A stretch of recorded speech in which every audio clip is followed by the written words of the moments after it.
pop culture, you name it. If you're listening, thank you so much for listening. And I've been very, very much looking forward to this episode because Infinity War is coming out, and I already purchased my tickets. I'm very much looking forward to it.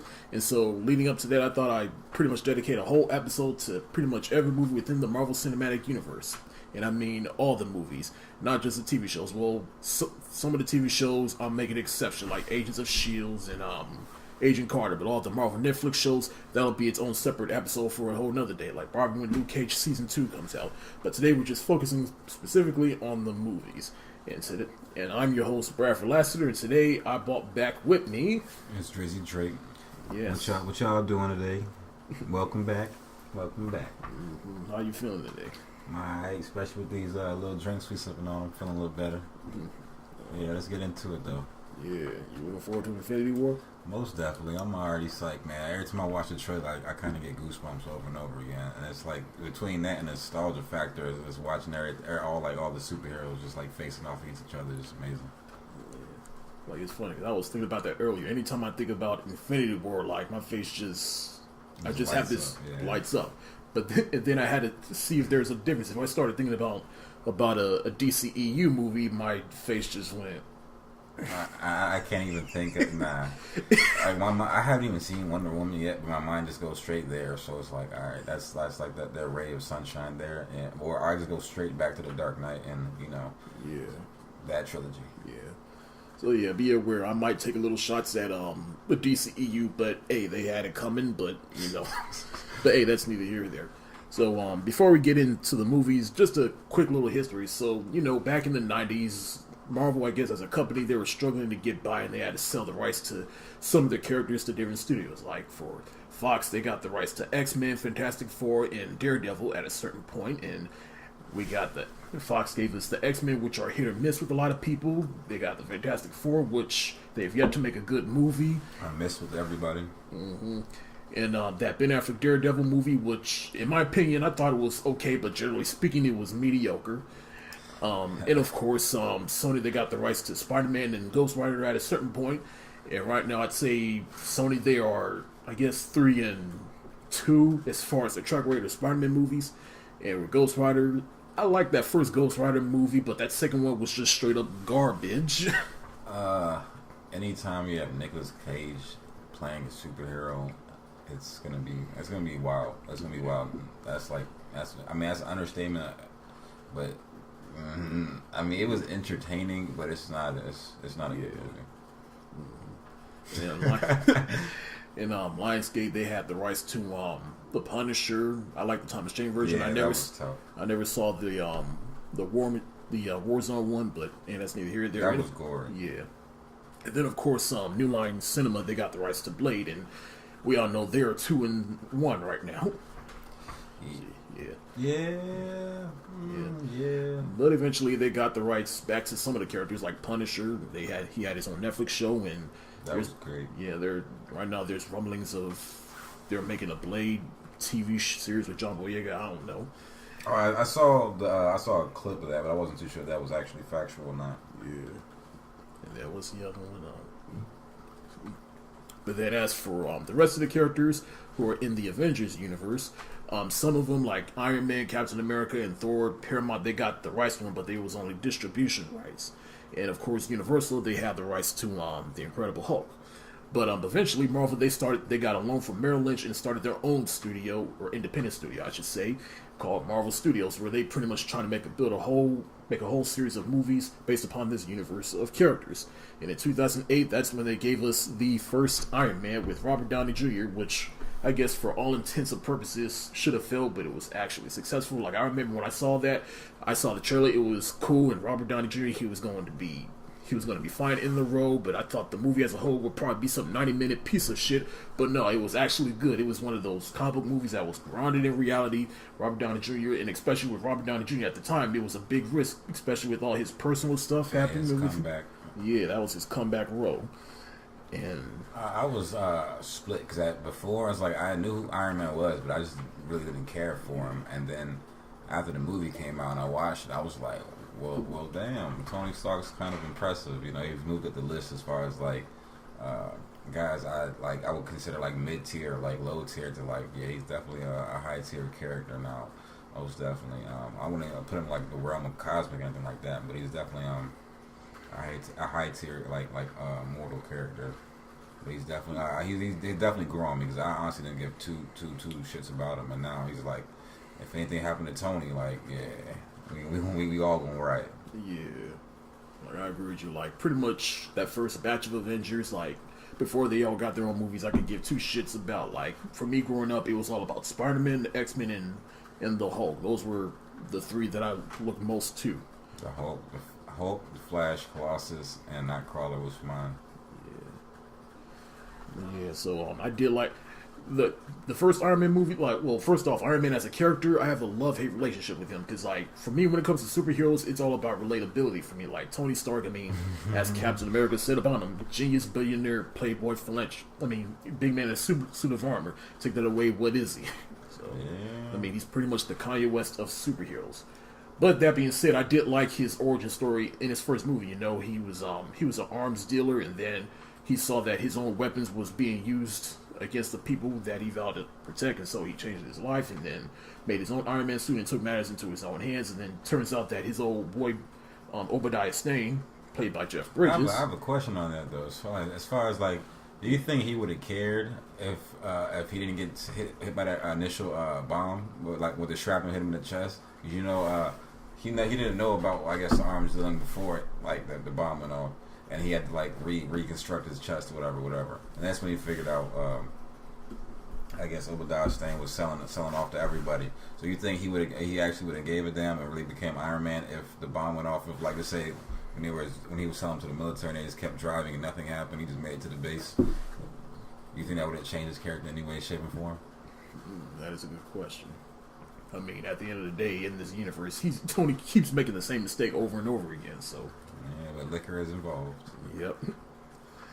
But what else I want to say upon that? Well, of course, the villain of the movie is Obadiah Stane, and you can never go wrong with Jeff Bridges. And now the thing about this universe is people tend to say that their weakest turns to the villains, but I feel like Jeff Bridges is Obadiah Stane. He was the same Jeff Bridges from Dumb and Dumber. No, that's Jeff Daniels. Oh, okay. I was like, Jeff Bridges. Oh, all right. Jeff Bridges is on Big Lebowski. Oh, yeah. I was watching the clip on. Never mind. That is Karen. I was watching the clip and I was like, Jeff. I was like, they kind of look alike, but nah. Yeah. But overall, like the first Iron Man, I find myself like the Iron Man movies. They're my least favorite, but every time I watch them, I keep remembering. Okay, this is why I like the movie. So at least that first one. Yeah. I would have to go with as far as that. I would put the Iron Man and the Thor trilogies probably at the bottom because out of both of them, there's only probably one great movie out of both trilogies. I agree with that. Yeah. Because the second ones, both of them actually were written off pretty bad by critics and fans for the most part. And the third ones were the third was pretty was divisive. Yeah, and very much so. The third technically the third Thor was probably the best Thor, hands down. Yeah. That's pretty much non-debatable. Mm-hmm. And as far as we'll get more into Ragnarok later. Yeah, as far as Iron Man 3 and it's like his whole mental issues and the little boy helping him on Christmas and pepper pots and freaking what is it? The fire guy. Again, we'll get more into them later. But before we move on from Iron Man, of course, we gotta talk about the end credit scene that started it all, which is at the very end of Iron Man, where Tony Stark walks in and he sees Samuel Jackson's Nick Fury coming in and talking about, "I'm here to talk to you about the Avenger Initiative." Now, here's the thing: I never saw that original Iron Man in theaters, but I forgot who told me, but I remember one of my friends told me about that end credit scene, saying that they're alluding to a bigger universe with the Avengers. I'm like, wait, what? And then my dad, who was also a big fan of Iron Man, he went and bought it on DVD. We watched it together, and I saw it. I'm like, is this really happening? And then later on in that same year, 2008, we got the Incredible Hulk. Yeah, I was actually I was in theaters and I saw that, and I got that's like the first time I ever probably jumped out of my seat and I was like happy, like. this is really about to go down. Like, I've been watching these cartoons forever, and it's really about to go down. Yeah, we got the Incredible Hulk with Edward Norton, in which before that we had that that was still good in my opinion. Yeah, we had that Ang Lee Hulk movie, and that was CGI trash. Yeah, I mean, it was the fight scenes were entertaining, even though they were so spread out in the movie. Because but then again, I appreciated the 3-on-1 Hulk versus the dogs. But then again, it was like, it's not really a real villain. It's just like a freak of the week or freak of the moment type stuff. So at the end of the day, he was. I feel like between that and at the end of the day, when he fought his father at the end of the movie, was really lackluster. And he was like, "Just take my power." And what happened to that guy after that? Who knows? Who, the actor? Or the actor. He was one that played the Hulk. He was in other things, but I can't put a finger on it at the moment. But back to the Incredible Hulk, though. Edward Norton. It was great casting because what I like about the Incredible Hulk is I like how there's a total difference between this big giant Hulk and puny Banner. You know what I mean? Yeah, the drastic change and shift in size. Yeah. I mean, that's how it was supposed to be, Dr. Jekyll and Mr. Hyde. But I feel like you could still see bits of rage in that version of Bruce Banner, where I feel like he was supposed to be a little bit more calm, a little bit more panicky, but a little bit less. I'll say less angry, because before he even would start snapping out, before he would turn the Hulk, he would already start like spazzing already. Like the initial scenes were like when he first turned into the Hulk in Brazil, he was when he was in the little factory. That was good. That was real good. But I feel like later on in the line, he started getting like you could tell he was like irritated, I guess, while filming a little bit. I don't know.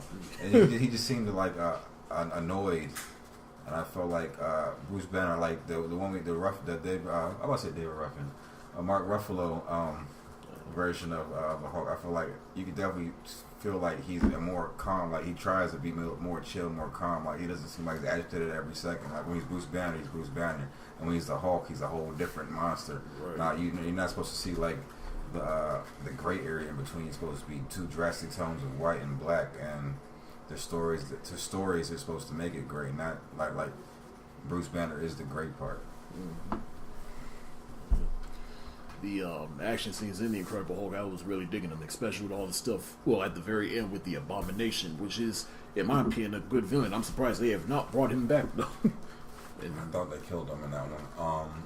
Well, they didn't kill him. I think they just locked him up, so. I mean, the Hulk did, like, beat him, like, it looked like to death. I mean, it really did.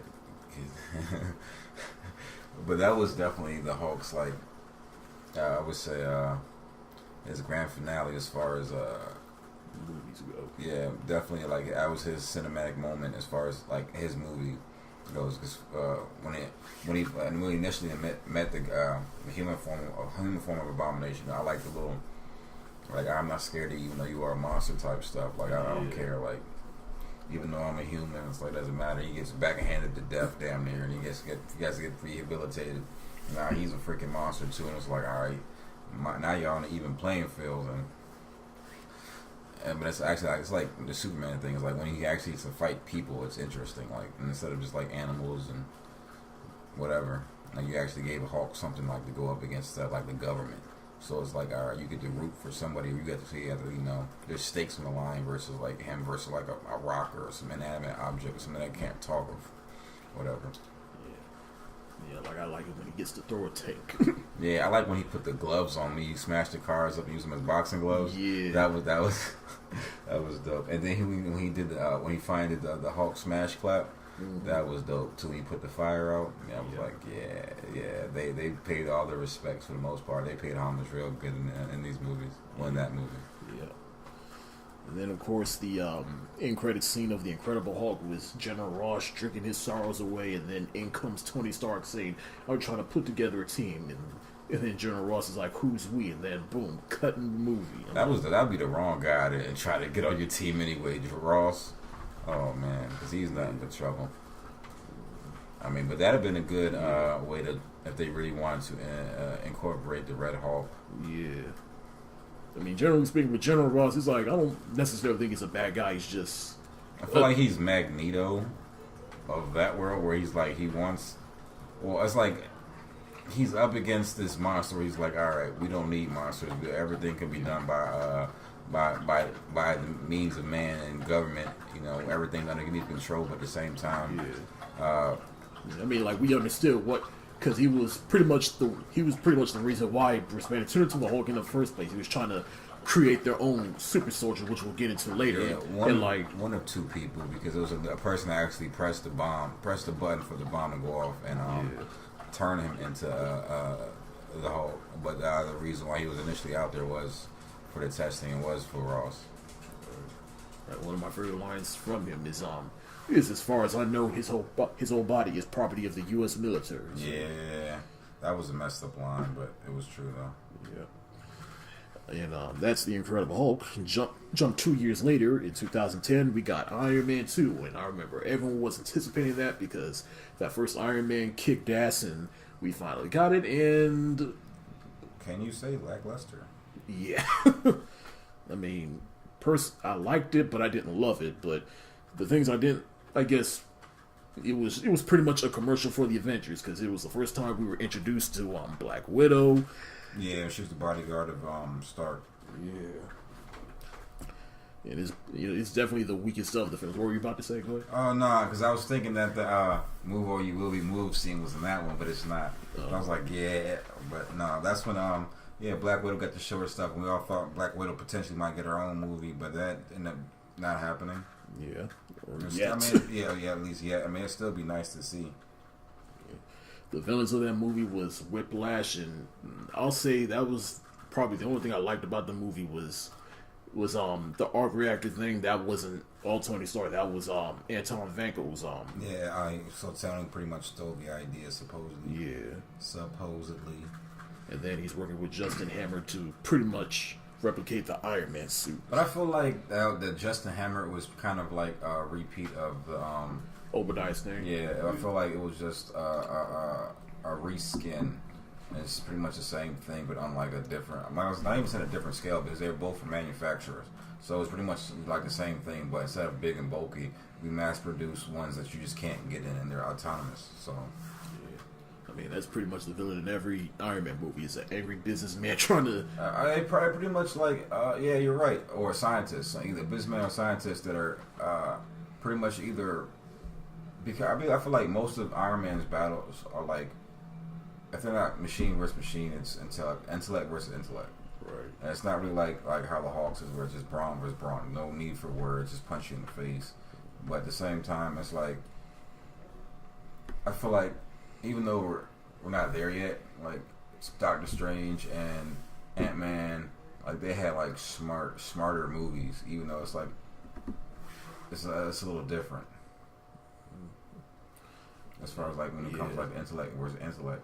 When you got like you're fighting people on like subatomic levels, or you gotta like use certain spells to counteract certain things, and versus like all right, I'm just gonna take guys into space and just freeze them or whatever, or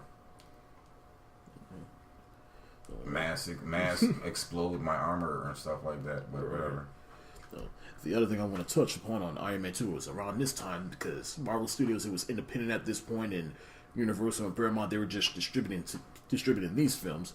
But at that point, that's when Disney went and bought Marvel, so now Disney was behind Marvel all the way, and change is coming. Mm-hmm. And the other thing about Iron Man 2 was this film had the first of jarring recasts that just kind of irked me a little bit, and that is replacing Terrence Howard with Don Cheadle as War Machine. Yeah, if y'all could have just made them both light skinned, like a light skinned guy, I don't think people would have paid too much mind. But if you're like so drastic, it's like if you place a blonde guy with a ginger, it's like okay, right. We're not going to pay attention to that. No one sees this. All right. Exactly. And then, of course, the end credit scene of Iron Man 2 was Agent Coulson going to New Mexico and found Thor's hammer. Oh yeah. Which Coulson. which leads us into the next film in 2011, which we got two films again, and that is that first Thor film, which I remember my dad, he was a huge fan of Thor, and he went out to the theaters and seen it and forgot me, I guess. Oh. But that's neither here or there. But I feel like people sleep on that first Thor movie. I thought it was actually really good. What I liked about it was pretty much Thor, he had to pretty much be humbled. He was just this arrogant child, and then Odin banished him to Earth so that he can pretty much learn humility and all that good stuff, and then he's finally back up to Asgard so he can find his evil brother, who for all intents and purposes was wrong because he was taken from the Frost Giants and he's the adopted son and he'll never be king of Asgard. So his whole thing is he's hell bent on proving to his father that he is a worthy son. So I mean, I liked it as well, but they had a lot of explaining to do because that's like one of the only few guys on the Avengers team that's not from this world. Yeah. So they got to do a lot of world building, a lot of storytelling, a lot of explaining. And that's probably why it felt, a little sluggish. Even though I don't like the villain at the end either, because it's like, all right, just a hunk of metal, no words, just walking forward. Oh, the Destroyer. Yeah, I mean, but it was still like a test to just let you know, well, at least let Thor know that,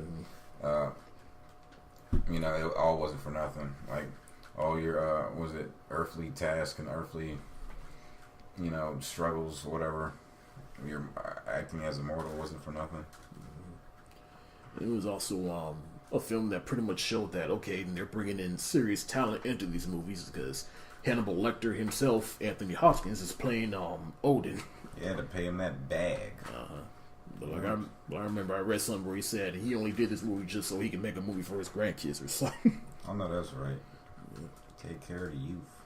Mm-hmm. But yeah, I feel people sleep on that first Thor movie, but I can understand why some people probably just didn't like it all that much.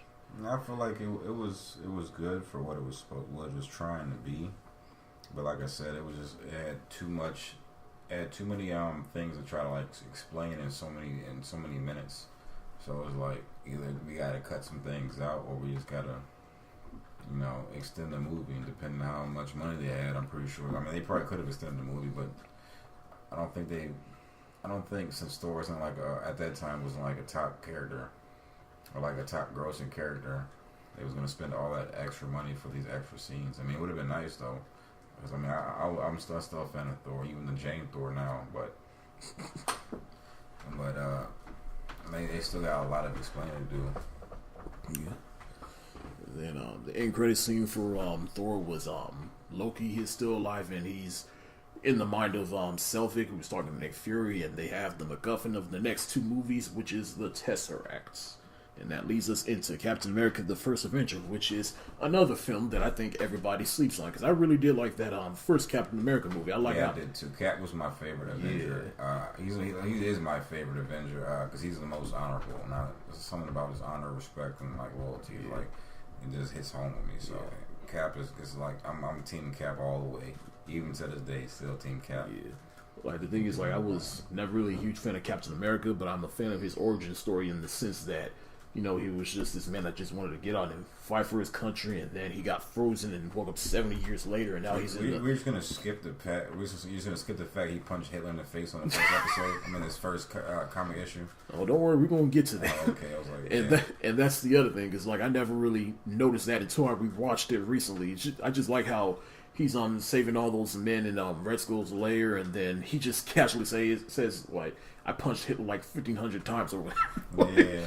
But I'm talking about the actual comic, like this first issue one comic. He was shown punching Hitler on the face on the comic issue, the front cover of it. Really? Yeah.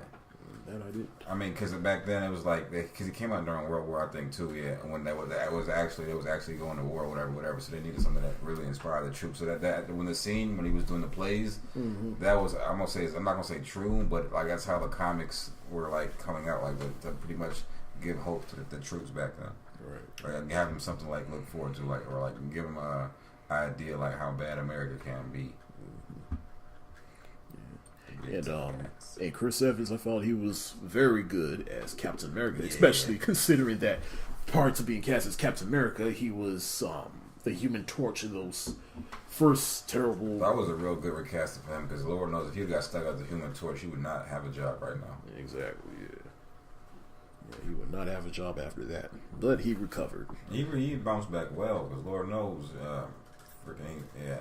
his third movie was vicious, but we're not there yet. Oh yeah, but yeah, I like how non-linear that first Captain America movie was. Yes, he probably has the best trilogy. Yeah, he does, no doubt. Oh, and the villain of the movie, Red Skull. Because his is the only one that gets better as you watch it.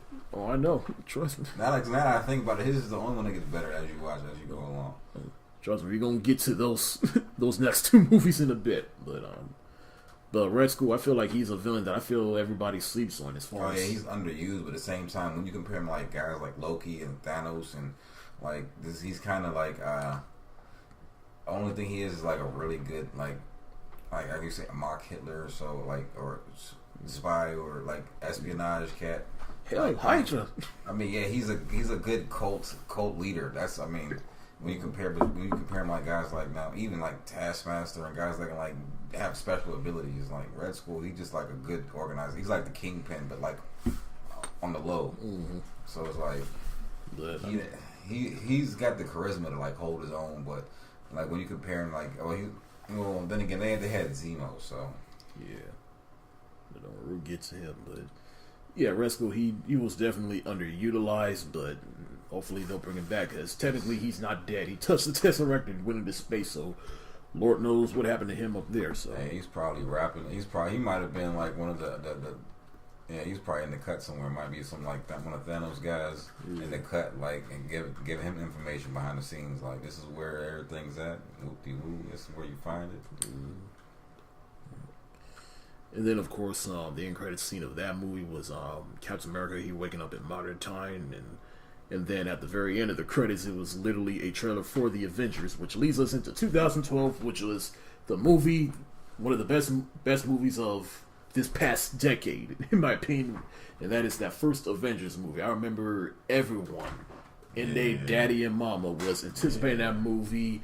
It was one of the biggest movies of that summer, next to The Dark Knight Rises. If he was a human, he was in a movie theater that summer. Yeah, if he was human, like, yeah, it doesn't matter if he was blind, deaf, dumb, doesn't matter. He was in there watching that. Mm-hmm. That was the spectacle of that month, that year for the most part. Yeah, like that was an event film, which is a term that I will bring back up a couple more times during this episode. Lord knows how many people dressed up and spent money or flew out there. Mm-hmm. Like the thing is, like I didn't even see the first Avengers until the second weekend, and even in that second weekend, people were still lined up outside the theater to see it. I mean, that's like once. I'm not gonna say it's like a once in a lifetime event, but it kind of is. Because like up until that point, we only had one superhero team, and that was X-Men. But even that one wasn't the same spectacle as the first Avengers. Nah, I mean, I wouldn't even put. Even though they are two team-based movies, it's like when you got guys you see all the time together versus guys who just like hold their own solo dolo, and then you smash them together. It's like, whoa, these guys are a force to be reckoned with. That was a 7-year-old's dream come true, and especially. I just like how they bought all these characters from these different movies, even for the characters that didn't even get their own movies. Hawkeye. Yeah, but they gave them all enough time in the movie where like they all you can like respect them all. They all got something like right. Like everybody got their own shine. Yeah, I can exactly see why you're on this team and what you're good for and what your use is for. And then they picked a good villain in Loki, which need I say more? And people can argue that he's still like the best villain, hands down. We've had a couple of good that's why I said argue. You can argue he's at least top 3, no doubt about that. Especially in the movie verse. Then the two end credit scenes for that movie was I'm gonna do the funny one first, which is the shawarma scene. I like it because it was quiet. All you hear is smacking. Like. Yeah, but the thing is, no one knew of that scene until after they left the theater. That's what's funny about it. That's when they start having like the hidden gems. Like no one thought about having 2 and 3 cut scenes and one ending credit scene. And then the other end credit scene, because I remember when that first Avengers movie came out, I really felt like, oh, this is really the end. This is all we got. But then they show that end credit scene with Thanos. I'm like, wait a minute, there's going to be more? There's actually going to be. I mean, they could have ended it right there, and it would have been dope. but then there's so much like past opportunity. Like there's so much stuff they would have just missed out on. Like so much money, like and stories, and Lord knows, like yeah, they probably been getting so many like fan letters anyway. Just like, hey, y'all did like 4 or 5 movies already. Can y'all keep going? They got so much traffic. Mm-hmm. The next year, 2013, we got 2 movies again, and that is Iron Man 3. And I remember the hype for that movie was real. It's because it's post Avengers world. And then I remember that first trailer for Iron Man 3 came out. It promised us a much darker film, and I was like, oh shit, this is gonna be some serious consequences. Because I remember the trailer, it said that Tony Stark, he has PTSD from the events of the first Avengers. Yeah. And then we saw the film, and his PTSD made sense, but the rest of the film didn't. Yeah. I mean, the movie was, I give it like a 4 out of 10. Like, I'm not going to say it was entertaining because there was too many things that was like either seemed nagging or didn't make any sense, or it's like, I'm not going to say out the blue, but just convenient. Like Pepper at the end, out of nowhere. Oh yeah, I got powers. Just flaming everybody and tortures your enemy, and it's like, oh, okay. And then exploding all your suits for like it's Christmas, just to like, all right, I'm done. And then you're in a whole nother movie where you got like a whole bunch of like 20 more suits. Right. That was the whole point. That was literally done for nothing. That was like a waste of like time in the movie. Yeah. But I mean, there was still some good moments in the movie, but it just not. It was very divisive. Yeah. I mean, I like the little. Even though I don't really, it wasn't really needed. I did like the part where he was like the boy and Tony was like talking, and then Tony was expressing it like how he felt versus like when he went to the hole on the other side, and it was like it was dark, it was cold, and I was out by myself and thought I was gonna die. Like I'm pretty sure other people felt it, but like there's so much other things in the movie that dragged it down. It was like the good parts really couldn't shine. Yeah. Like. Because, like, I guess the other thing about Iron Man 3 was, I guess this was their variation of the Demons in the Bottle storyline. Because I can tell they really wanted to do that, but again, this is owned by Disney, so yeah, they never have him drinking and drunk like that. Right. So you want to see me piss in this suit? But at the end of the day, I thought Iron Man 3 was better than Iron Man 2, though. But to address the elephant in the room of Iron Man 3, the whole Mandarin situation. I remember I watched the reviews of that movie beforehand, and they had warned me that there's something in this movie that's going to divide the fans, and either you're going to roll with it or you're just not going to roll with it. But you got the Mandarin, and he's played by Ben Kingsley, and he looks menacing, and then you watch him and you see him, and it's like, who the fuck is this? The way they sold it in the trailer was like, oh, this dude's about to be a problem. Like, yeah, alright, he's going to be like out here just doing everything he does in the comics, just being a giant fool, just like monstrous. And you see, he's like, "Yeah, I'm an actor. I get paid." I was like, "Bruh." And he's just a pawn of Aldrich Killian, like, which to him is just a variation of Syndrome from The Incredibles. Exactly. So it's like this is. It was very lackluster, but and again, some people like the plot twist. I mean, I wasn't a big fan of it, but I mean, it's something new they tried. Yeah. I mean, for me, like. I didn't mind it only because I'm not as attached to the lore of Iron Man as anyone else is, but I can understand why people were pretty upset about it, though. I mean, but if you look back at all his, I was talking a little while ago, like you look back at all his villains, they're pretty much copy and paste of Tony, just like a rich guy or smart guy just wants to get back at Tony via machines or. And so like this would have been the first time they would have been the real Mandarin, and the first time we see magic versus tech, and that would have been a whole different kind of spectrum, because the Mandarin, he's like one of Tony's like arch nemesis, whatever. So at the end of the day, them going back and forth, that'd have been like everything in Tony's arsenal would have had to been used to stop the Mandarin, because him and his like I think it's 9 rings are like damn near like top notch. Like these guys, like he lays waste to a whole lot of things.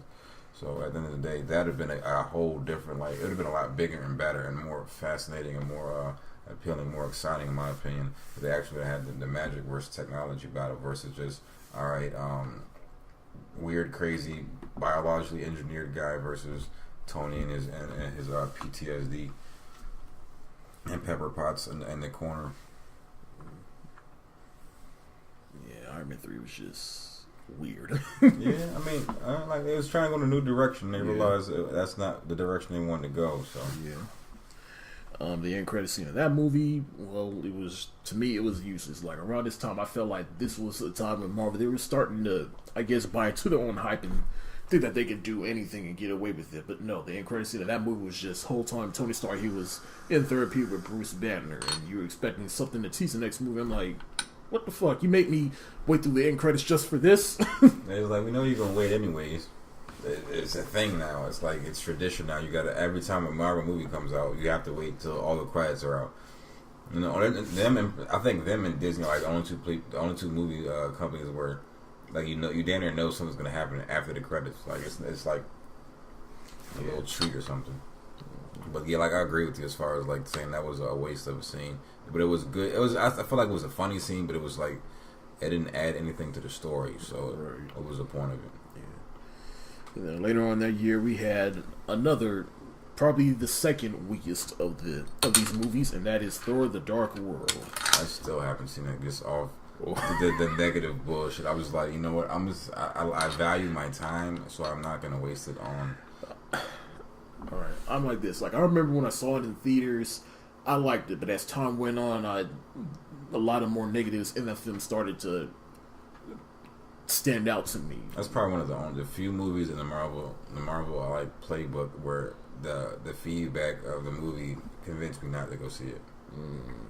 Cause like I always wait like a few days before I go see a movie, depending on what it is, and I wasn't too sure because like I said, the first Thor movie was like, it was iffy, even though it was alright, but it wasn't what I truly wanted it to be. So the second one, I was like, all right, I'm just gonna wait and see what everyone says about it. And then it was like, oh, overwhelmingly bad reviews. I was like, okay, let me just when I have like a whole lot of free time, nothing to do, I'm gonna be bored. That's the movie. And I have like 4 other movies that I don't want to watch. That's then I go find that movie. But other than that, But for some positives about Thor: The Dark World, like, one thing I liked about it is, like, in the first Thor film, we barely got glimpses of Asgard as a world as opposed to Thor: The Dark World. We actually got to see Asgard as a more realized world and its civilians in the world. And Chris Hemsworth, he's still great as Thor, and of course Tom Hiddleston, he's great as Loki, and that's about all I can really say about it. It had probably the worst villain in not just the Thor movies, but in the universe period, with Malekith, who was a dark elf, and I didn't understand why he was just no. he's an old Thor villain. They was digging in, fishing around. They could have used several people. Like and the love story between him and Natalie Portman's character was just one note. That should have been over and done with after the first movie. Yeah, honestly, because wholeheartedly, Thor is a ladies' man, so him being stuck with one lady is kind of. And speaking of him being a ladies' man, like he had a whole other girl with Lady Sif, and I thought exactly in the movie teaser that there was going to be a love triangle between him and Natalie Portman and Lady Sif, but no, they didn't do that at all. So. Lady Sif is another one. I forget the guy's name. Executioner, I think his name is the bodyguard that was in place of Heimdall in the third. And oh yeah, that he's under contract of another Asgardian. I forget her name, but she has the hots for Thor. And 9 out of 10, she either loves him to death or she wants to kill him, or try to I'm not gonna say kill him, but try to persuade him to back on to like fall in love with her. And I was assuming like they could have used her for like the sake of like a villain in the movie, because at the end of the day, I think that's matter of fact, it is the Enchantress, I believe, or it's I think it is an Enchantress, but it's a different version. Either way, it's just an Asgardian version where like she's pretty much like supposed to be like the Aphrodite, but the only person that she can't get her to fall in love with is Thor. So that's like her whole aspect is like trying to get her. Why wasn't she in the movie? She should have been in the second one. It would have helped him out a whole lot more. Yeah. Oh, another thing I liked about Thor: The Dark World was how they killed Frigga off and how that affected Loki, because Frigga, who is Thor's mother, she's the only person who really showed Loki any form of compassion and dignity. So he's a dick. He's a dick. I mean, there's gotta be one person that admires that, right? Yeah. and she showed him how to do all his tricks and everything. So, but in Thor: The Dark World, we got 2 end credit scenes. The first one was our first glimpse into the Guardians of the Galaxy, and that's them taking the Ether, which was the MacGuffin of Thor: The Dark World, to the Collector, which we found out that both that and the Tesseract are the Infinity Stones. And I remember the Collector saying 1 down, 5 more to go, because they kept the Tesseract in Asgard. And then the second one, which is another pointless one, which was Thor. He finally came back to Earth because he denied the throne of Asgard, so he came down to Earth to be with Jane, and they kiss, and that was it. So that's crazy. Would you deny a palace? Would you deny your right as a king for some buns that you barely care for? And it turns out Odin was not Odin; it was Loki the whole time. So, but that leads into the third Thor film, which we'll get into eventually. That's a crazy trade. Yeah, he got that though. Hope he's happy with his decision. Mm-hmm. Oh, he'll be. Oh man, I'm sorry, Jane, don't you? Oh man. I said I will touch upon a couple of the shows, and in that same year we got Agents of S.H.I.E.L.D. I remember I watched that first episode and was just not feeling it at all, but then Captain America Civil War happened, and given what happened in that film, that made me go back and watch all the episodes of Agents of S.H.I.E.L.D. leading up to, because what happened in Captain America changed Agents of S.H.I.E.L.D. the whole time. But as for Agents of S.H.I.E.L.D. itself, I thought that show got a lot better once Captain America the Winter Soldier happened. And I have a question for you, then, because I have not watched any episodes of that, because I was always confused. Go ahead. What's up with Coulson then? Pretty much they recovered him and healed him, and they might have cloned him or something. So I was like, no, he's not a clone of anything. They just pretty much healed him using some weird science mumbo jumbo. He was all the way dead in the movie. So did they explain it any kind of way, or they just like, all right, we just fix him up? Like the $6 million man is like, all right, we just yeah, it's complicated, but I don't feel like getting into it because at that point I don't even care how they brought him back. But like I said, Captain America Winter Soldier made the show a lot better. So, but as for the show, I felt like all this stuff with Coulson is good, all this stuff with Agent May is good, all the other characters, including Sky, who eventually becomes Daisy Johnson, aka Quake, because they're talking about the Inhumans on that show. But again, I felt like that show got a whole lot better, and they brought Ghost Rider on the show, and probably a better interpretation than Nicolas Cage's, so that's a plus. So I'm pretty sure it was. Yeah. Any other questions about Agents of? And you said Inhumans, you're talking about like Black Bolt and the Inhumans? Yeah, we'll get to that show later, but that show's just terrible. I guess we just got to it then. We can skip over the rest of it. Yeah. But Agents of S.H.I.E.L.D., like I said, I feel like that show got a lot better once Captain America the Winter Soldier happened. So that leads us into 2014, where we got Captain America the Winter Soldier. And, bro, I remember I saw the trailer for the movie, was like, it's good. But then I remember just the first 20 minutes of that movie alone, I was like, okay. I remember the reviews of the movie told us that this is a whole lot better than before, but that first 20 minutes alone, I was like, oh, wow, by better, you mean fucking better. Yeah, that movie was awesome. Just the simple fact, like, when you realize, like, Captain America's not playing with these guys, like, he actually went to the gym and was, like, actually, like, all right, I got a thing or two now. Start kicking motherfuckers across, like, streets and shit. Like, it's like, yo, like, whatever he's eating, like, I want some of that. Yeah, like, apparently he didn't skip leg day at the gym. Nah, like... It was like this one. One of the first initial fights, we just kicked the guy in the chest. He's like literally flew all the way across me. I was like, bro, like, yeah, you got it, Cap. If I would have seen that, and if I was one of the henchmen to see that, I was like, yeah, I quit. My gun on the floor. You got it. I'm good. Yeah. And it doesn't just stop there. But the whole plot twist of that movie is Hydra was hidden inside S.H.I.E.L.D. for all that time. And I remember when I saw that, I was like, bruh. That was definitely good. I mean, I kind of wasn't expecting that. I kind of was, because they were doing something in the comics like that as well. But it was like that's what it was. I guess we would say the revival of Hydra in the Marvel movie universe. Yeah, that was definitely good, because I was like, I don't know, you don't know who to expect now, like, because you guys are supposed to be a secret group, and you guys got a secret group inside your secret group. Exactly. So it's like, who do you trust? Who do you look to? It's the same one where Samuel Jackson was like trying to duck and dive off, right? Mm-hmm. Yeah, that was a good car chase scene as well. Oh yeah, like one of the big reasons why that movie touched my spirit because it was shot in D.C. Oh no, you're right. Cause I think it was like a little accident out here. Yeah, I did hear about that. But yeah, I really did like the movie because at that point was like, all right, the first one felt like a old war movie kind of, and this one felt like a spy movie. It was, like all his movies seemed like a little bit different. Yeah, like but they still give you like the same Cap, where it's like it's nostalgic but it's new. Yeah. That's what I liked about the Winter Soldier, because it's like I like the Winter Soldier for the same reason I like Logan, because like they took a comic book character and turned it into something that ain't nobody paid money to see, which was a dark western, and I felt that's what they did with Winter Soldier.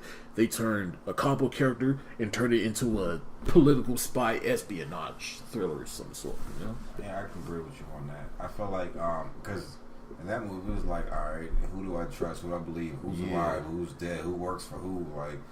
Can I trust this person? We've been working together for so long. Like, I don't even know you for real. Like, everything just got on edge, and it's like I wasn't expecting none of that when I first walked in. And then the action was ramped up. Like, everything in that movie was so much better than you did. We didn't even talk about the Winter Soldier just spazzing out and just.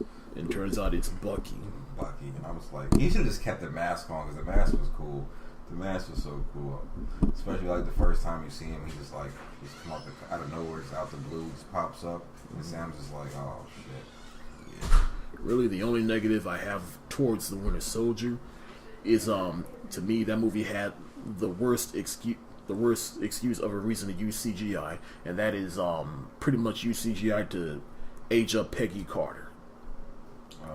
Yeah, I mean they could have just put on a mask, dolled her up, put the makeup on, all that good stuff, and fixed it up. But other than that, Winter Soldier just kick ass, and not just the story, but the characters in it as well. Like they introduced Falcon, and the first time Falcon and Cap meet, you automatically understood why those two click and become. It was nice seeing like his first actual friend that wasn't like a superhero. It was like all right, where we both do like kind of like the same thing, and it's like meet you on different terms than everybody else. And it's like it felt endearing. It felt like a real friendship. And then Black Widow in the movie, between her and Cap having a platonic relationship, which is why I love that movie. It's like it was a relationship where it wasn't a forced love story. I'm like, it's Hollywood finally growing up. I wasn't too sure, but I was like, yeah, she's definitely about to land with Cap. But it's like, I'm not too sure if it's like a brother sister or if it's like they about to get it on, or I'm not too sure because the way it was just fluctuating. I wasn't too sure what was gonna land. And then of course the villain in the movie, I'm not even really considering the Winter Soldier a villain. He's just a troubled, lost soul. But Alexander Pierce, who is he's a puppet in the grand scheme of everything. Yeah. But Alexander Pierce, who's played by Robert Redford, who is also a seasoned actor, and again, that's a testament that Marvel is proving that they can have serious actors in these kinds of roles and take it seriously, though. So. I remember the brain guy, the computer guy. Oh, yeah, Arnhem Zoloff. Yeah, Zoloff. Yeah, that something guy. Like that. Yeah, it's funny because he got this. I'm not gonna say snitching. He got the talking a whole lot, informing about both Black Widow and Cap about the whole backgrounds and the programs and everything. And he was supposed to be like as old as Cap for real, older if not older, because he was already an old man back then. Right, a considerably old man. Yeah. And then lastly with Cap 2, the end credit scenes, which I'm gonna switch around. The end credit scene was of Bucky. He's in the Smithsonian Museum, which is another thing that touched my spirit in that movie. But he's at the Smithsonian. He's looking at all the history from World War II and Cap and everything, and he's starting to get his memory back. Everybody playing catch up in that movie. Everybody in a Cap movie down there is playing catch up, or they getting put on ice. Yeah. One of the two. Either they coming back or they going away. Yeah. And speaking of playing catch up, I like how Cap, he had that list of things that. Oh yeah. Yeah, but the Star Trek and Star Wars, Rocky 2 question mark. Yeah. But the thing is, every country they have their own variation of that list. Like in Latin, they had Shakira on the list, and Something like in France they had Daft Punk on the list.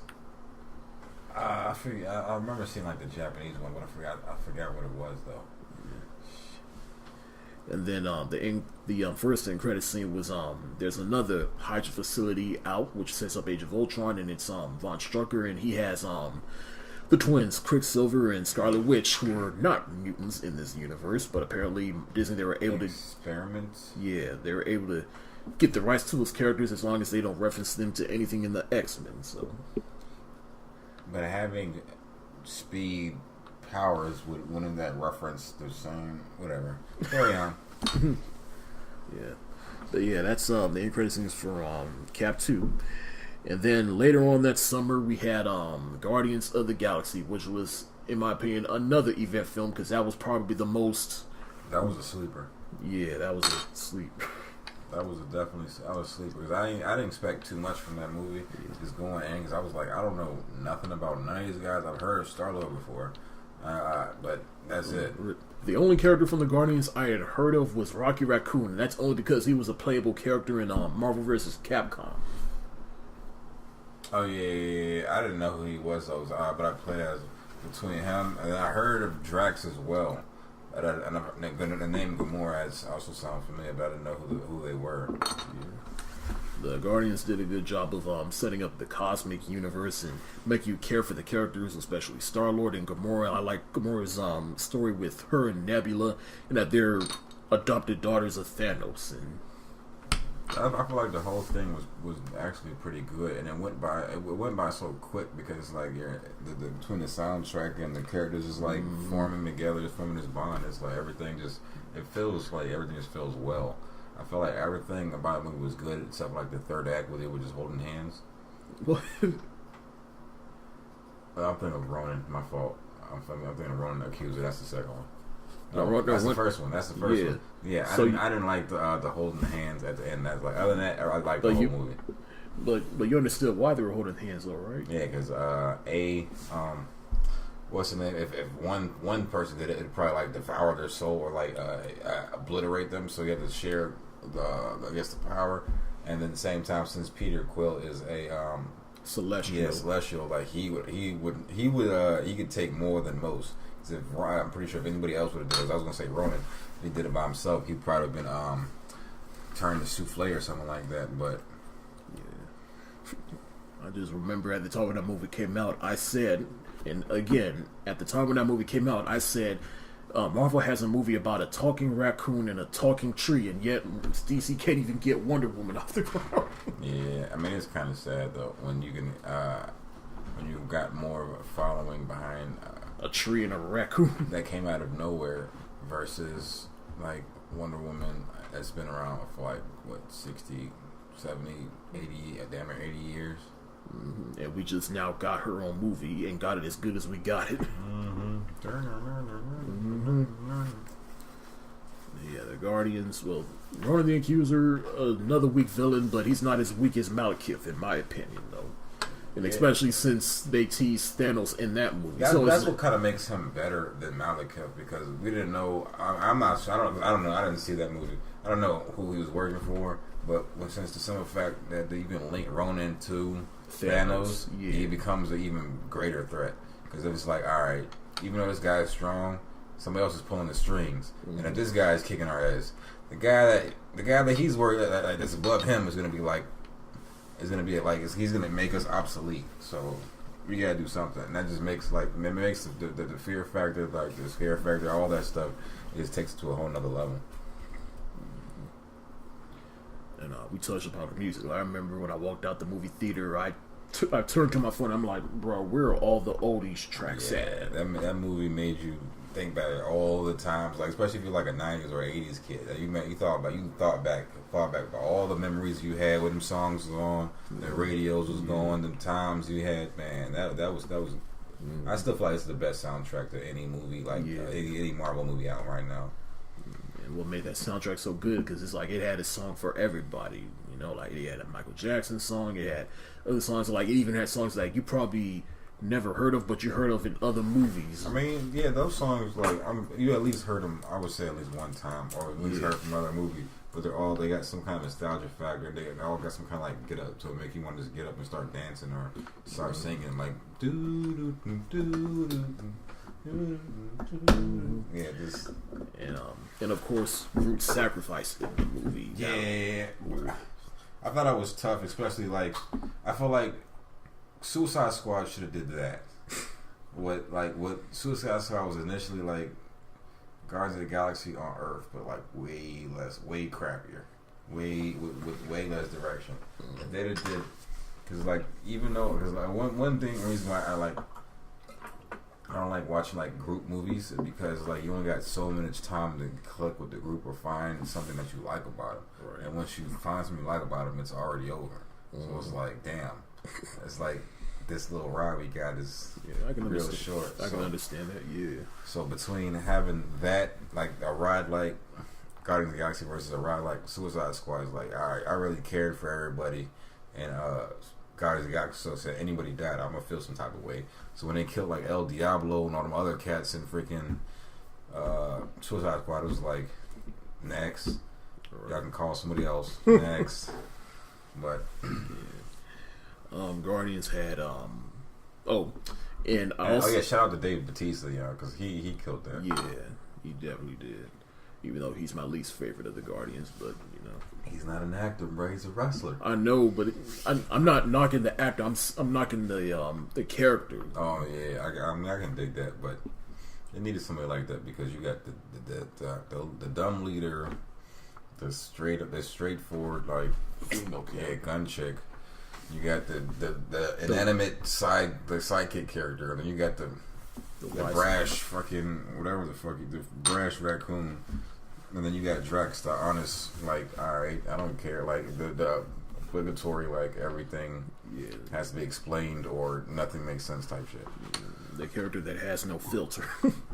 Or he's like the audience character where like if we don't know what it is, people are like what is that, and he'll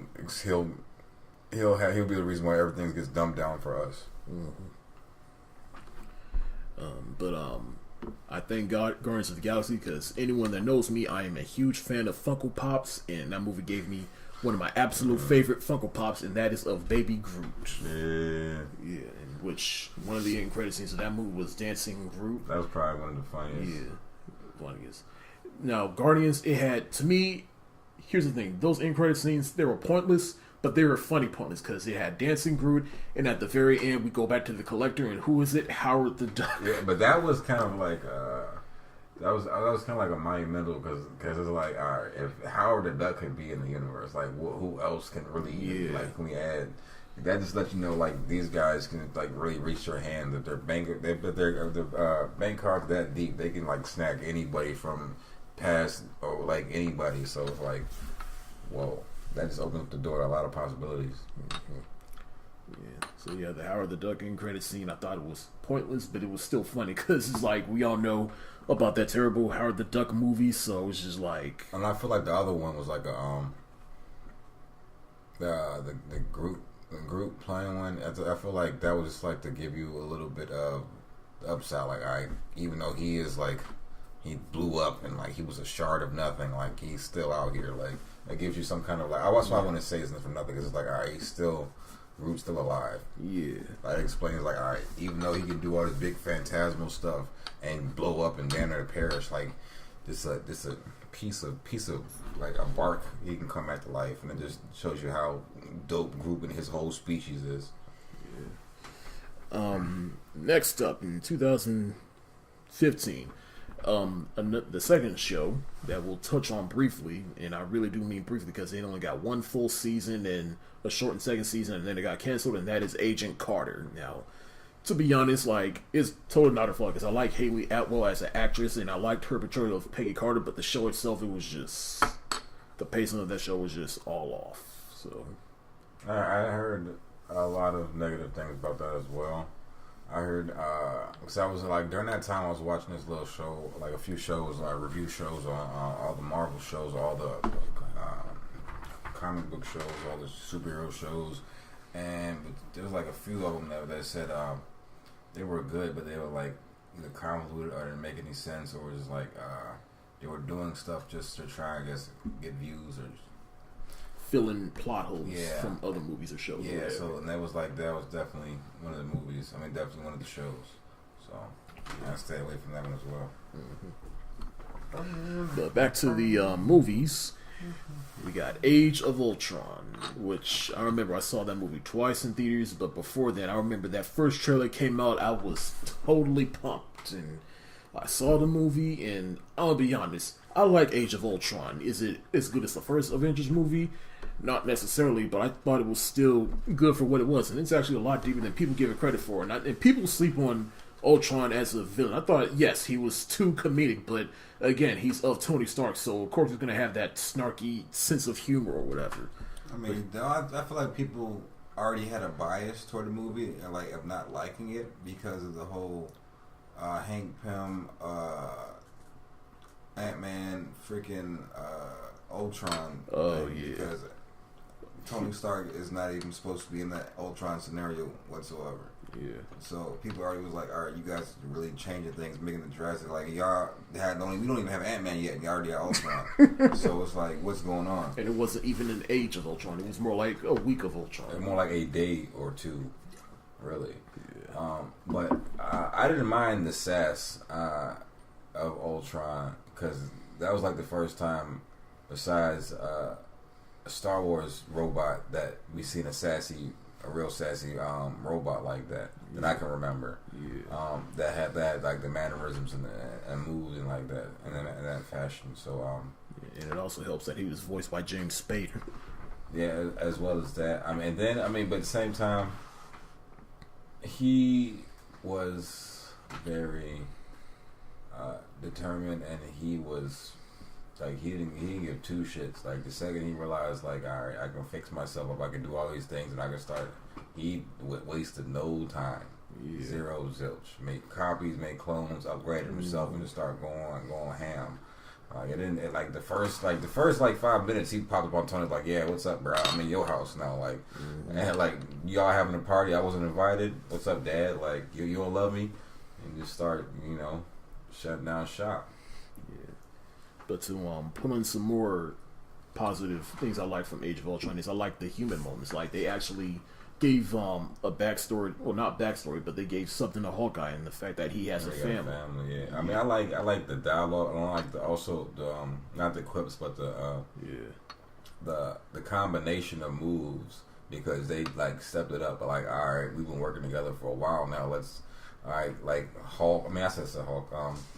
Freaking Cap and Thor, their little team up, like their little combination of moves, whatever. Yeah, it's like, it's dope. Like, it's just like, oh dang, I didn't even think of all right, Hulk. Thor smack what's his name, is hammer shield around, he can come right back. That shit is dope. And other different little possibilities that could possibly happen. Just gives you like lets your mind wander. It's like to a place with like nothing but excitement, happy, makes you feel like a little kid again. Mm-hmm. Yeah, and speaking of some of the action scenes, like the Hulk versus the Hulk Buster, I remember that watched. Pissed me off so what? much. Okay, well, go ahead. I'll explain why it made me mad. I'm gonna just say this: like, you can't act like when you saw it in theaters, and even when we watched Age of Ultron recently, when that action sequence happened, my eyes were glued to the screen, and I was just. But why did it piss you off, though? It was a fantastic scene, but there's never been any time in history, and especially in the comics, where the Iron Man, the Hulkbuster suit beat the Hulk. So I was like, you just punched him, you just knocked him out. You knocked him out. That's never happened. Like, nah, bruh. Like, you dropped a build him on it, and like the last thing he remembers, you just punching him out. Like, nah, that's not how the Hulk. Like, if the Hulk was gonna get taken out, you gotta like nuke him or something. You can't just like, all right, you got a Hulk Buster, like one hit KO the guy. Nah, like he should have ripped off all his limbs and all that, and then like called in some more backup. And I feel like they nerfed Hulk in that, because Hulk shouldn't have lost, even especially since he's like his mind control. He should have been like way more like, he should have been throwing like cars in the air, doing the most, doing like the most. But I feel like they dialed him back for that situation, because he shouldn't have lost. Because he should be able to take on the whole team with all their assets in hand and still win. I feel like whatever countermeasure Tony has should still not be enough for the Hulk. The only thing you should be able to do to him is just shoot him in space.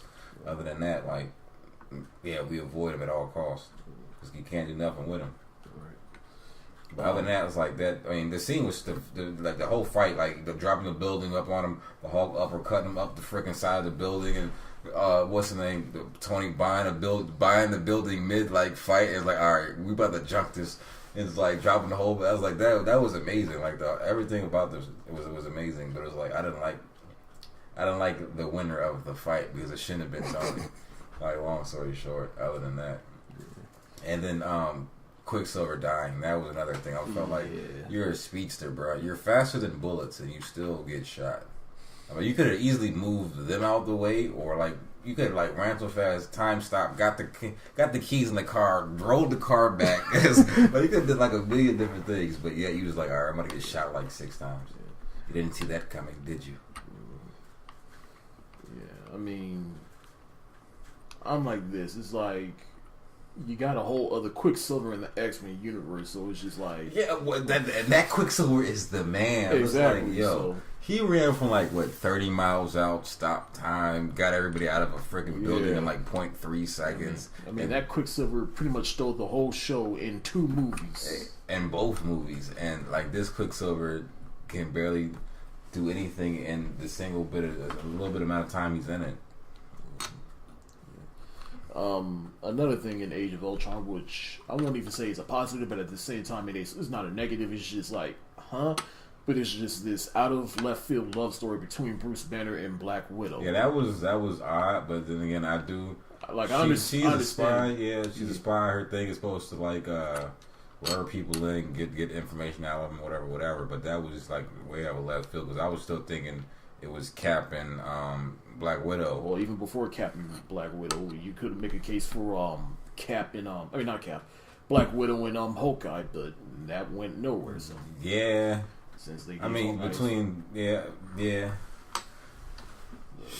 But I can kind of understand why they put those two together because she explained in the movie that while she was learning how to become an assassin, she had her egg sterilized or whatever. And the Hulk or Bruce Banner, he can't have kids because he can't get too excited during sex or whatever. So it's just the fact that you have these 2 characters that pretty much can't really have normal lives feel less alone, and that they can find solace in their own happiness or whatever. But the thing about that is you can still live a normal life even if you don't have kids. Yeah, for a female. So I understand why it was a lot of backlash at that comment because she compared herself to a monster like the Hulk, and that like during that little bit, that sparked a lot of backlash with women during that time frame. And I was like, I understand why, because at the end of the day, you're calling yourself a monster. That's like people look up to this woman. You know what I'm saying? So if you're calling yourself a monster, what are the people? What are you saying about the people that look up to you?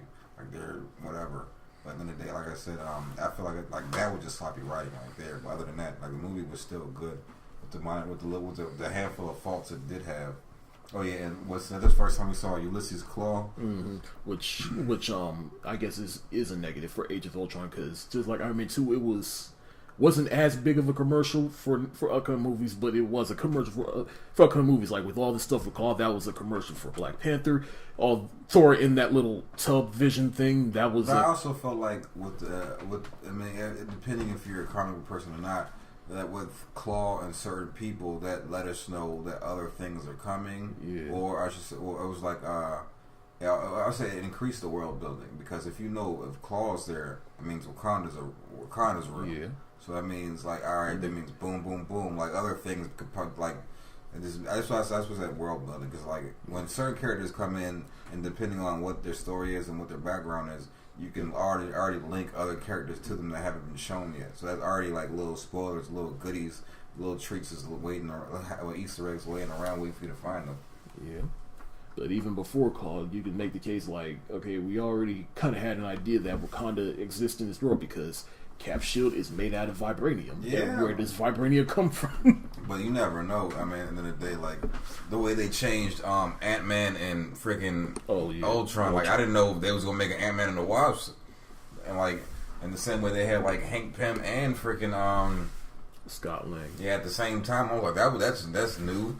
So it's like, all right, these guys are familiar with making changes. They don't have a problem doing that. So, but are they going to leave characters in, leave characters out? And they also had like hints or Easter eggs that led to nothing.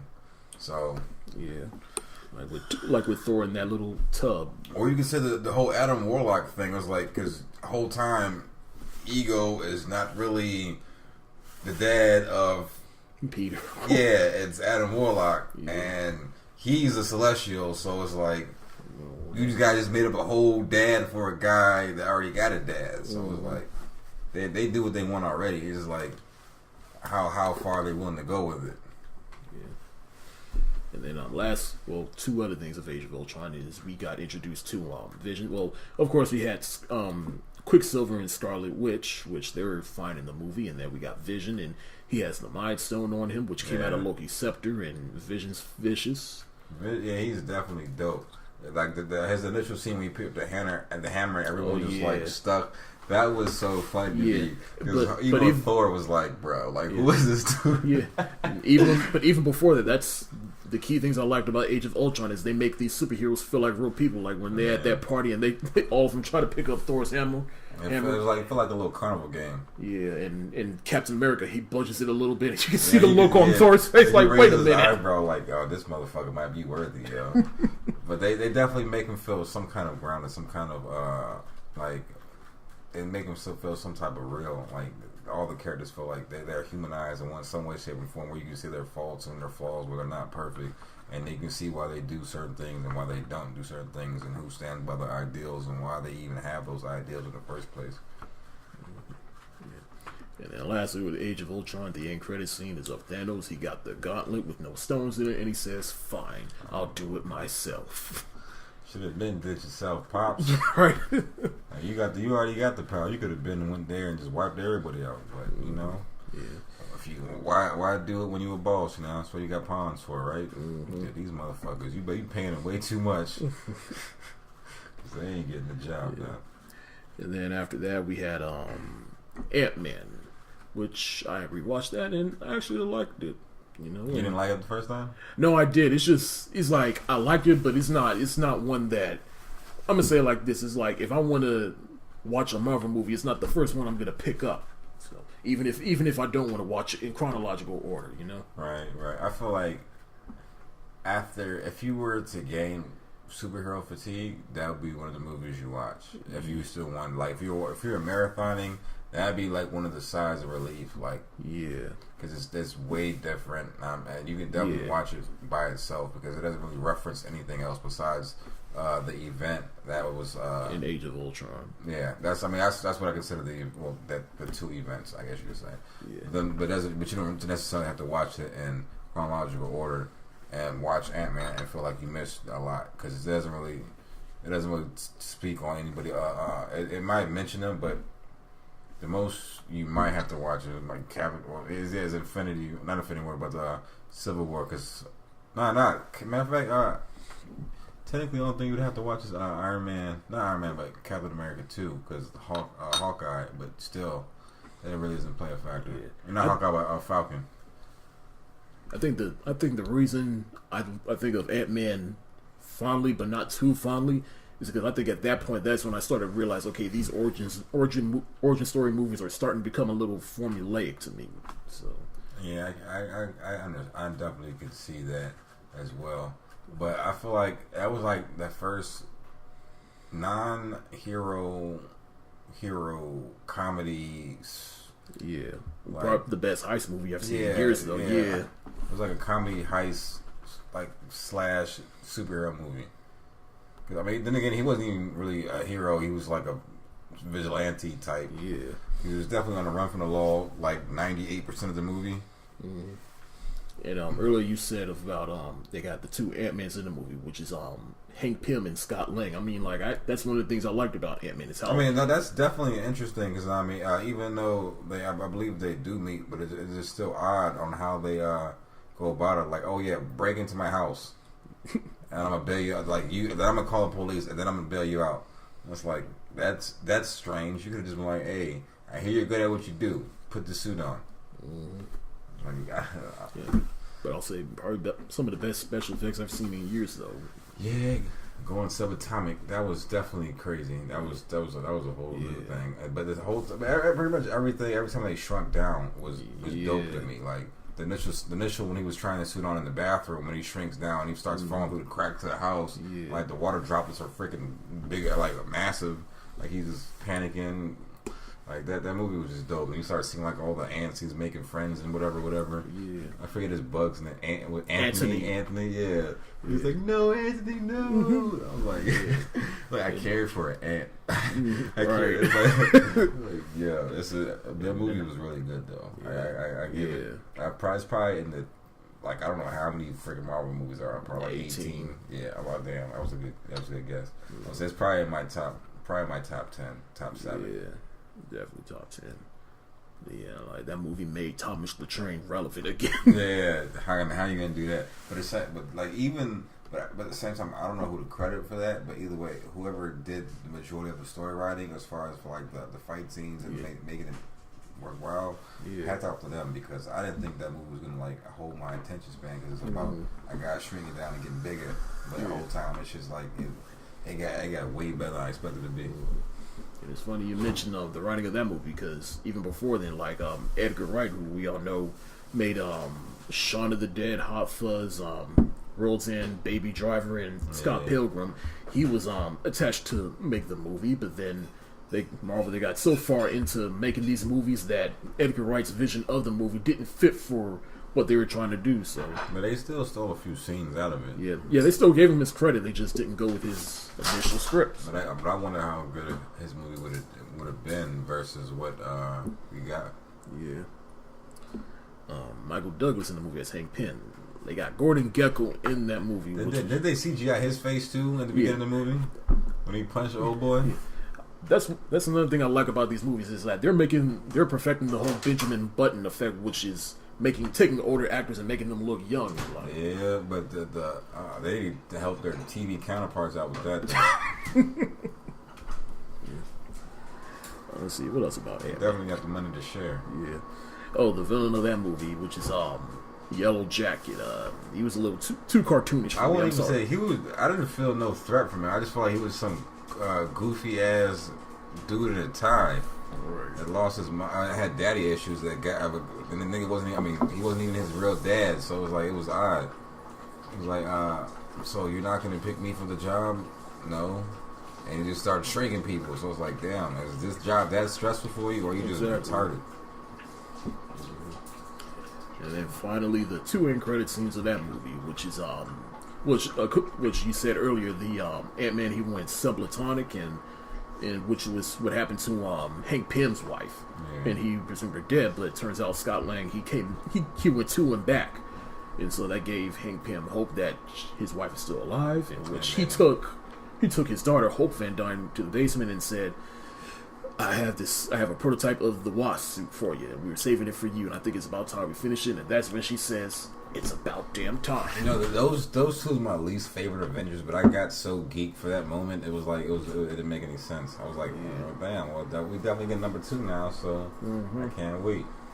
Yeah. And then the second end credit scene of that movie was which teased Civil War, in which we see Cap and Falcon. They found Bucky, and his arm is trapped in some whatever it is, which leads us into 2016, which is arguably my favorite of all the Marvel movies, which is Captain America: Civil War. I love this movie with a passion. It's unreal.